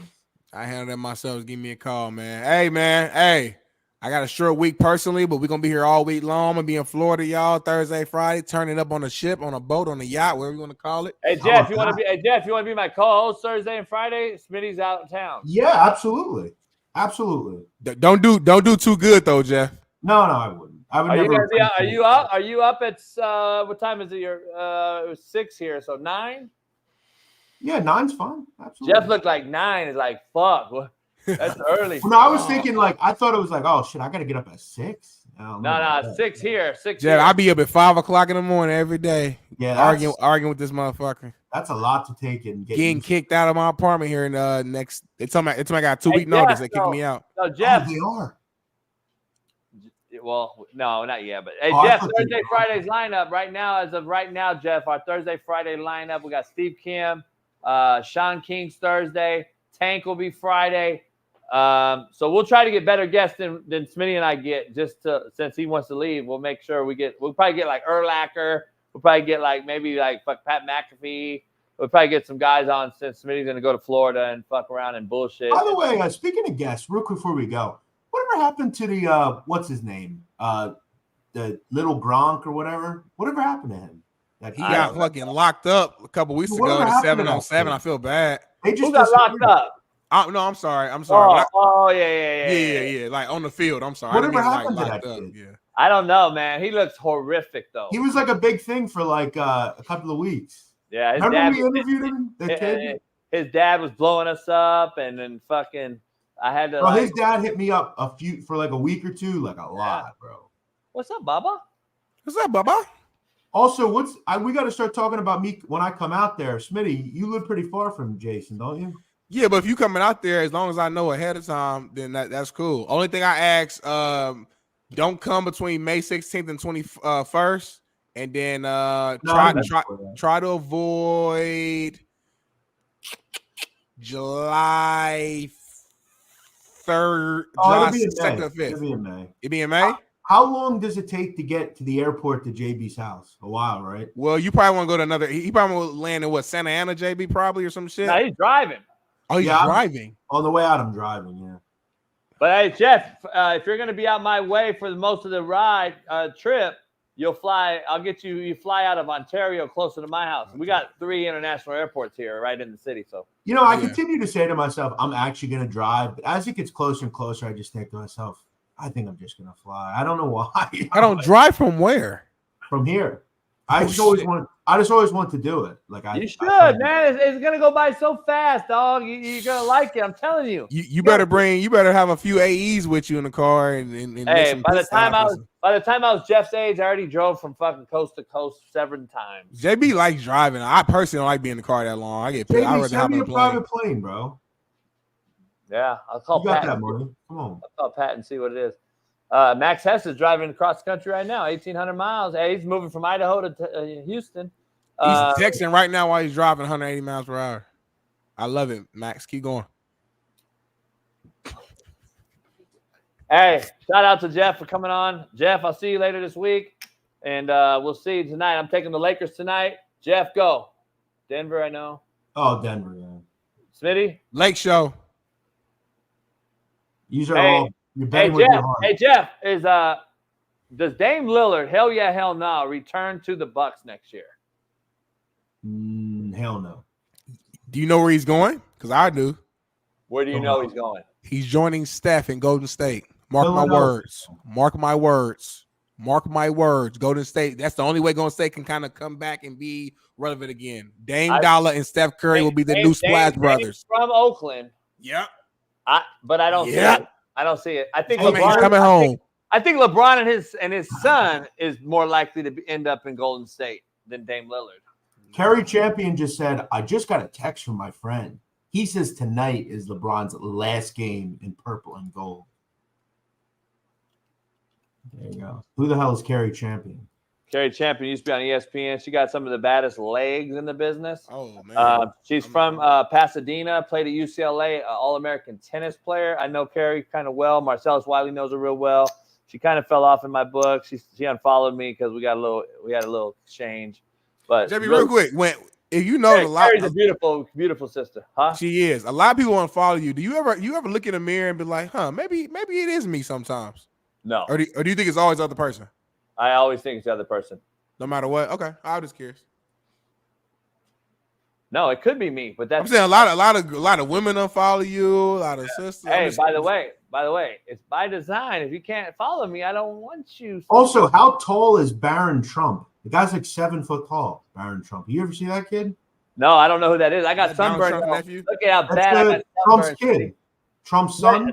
Smitty, I can't even touch my head right here. I went to the beach yesterday. I can't even touch my head. And so I roll with the drop top. I went convertible style all the way to the beach. Drove up and down the coast yesterday, Jeff. Got a lot of videos out there I put out. I'm going to put some more out today. I'm sunburned as shit. Hey, y'all finish the show. I'm about to hop out. It's 9:30. I love y'all, man. Hey, we're out. DJ We'll see you Wednesday or Friday, Jeff, or Thursday, Jeff. Thursday, Friday. You're on with me. And we'll see you guys tomorrow. Pound the like. Peace. Issues get pressed so fast you don't get sacked like bags and baggage. Smitty and Jason Brown killed it, yeah, it's a rap. We what the game's been missing, we switched it.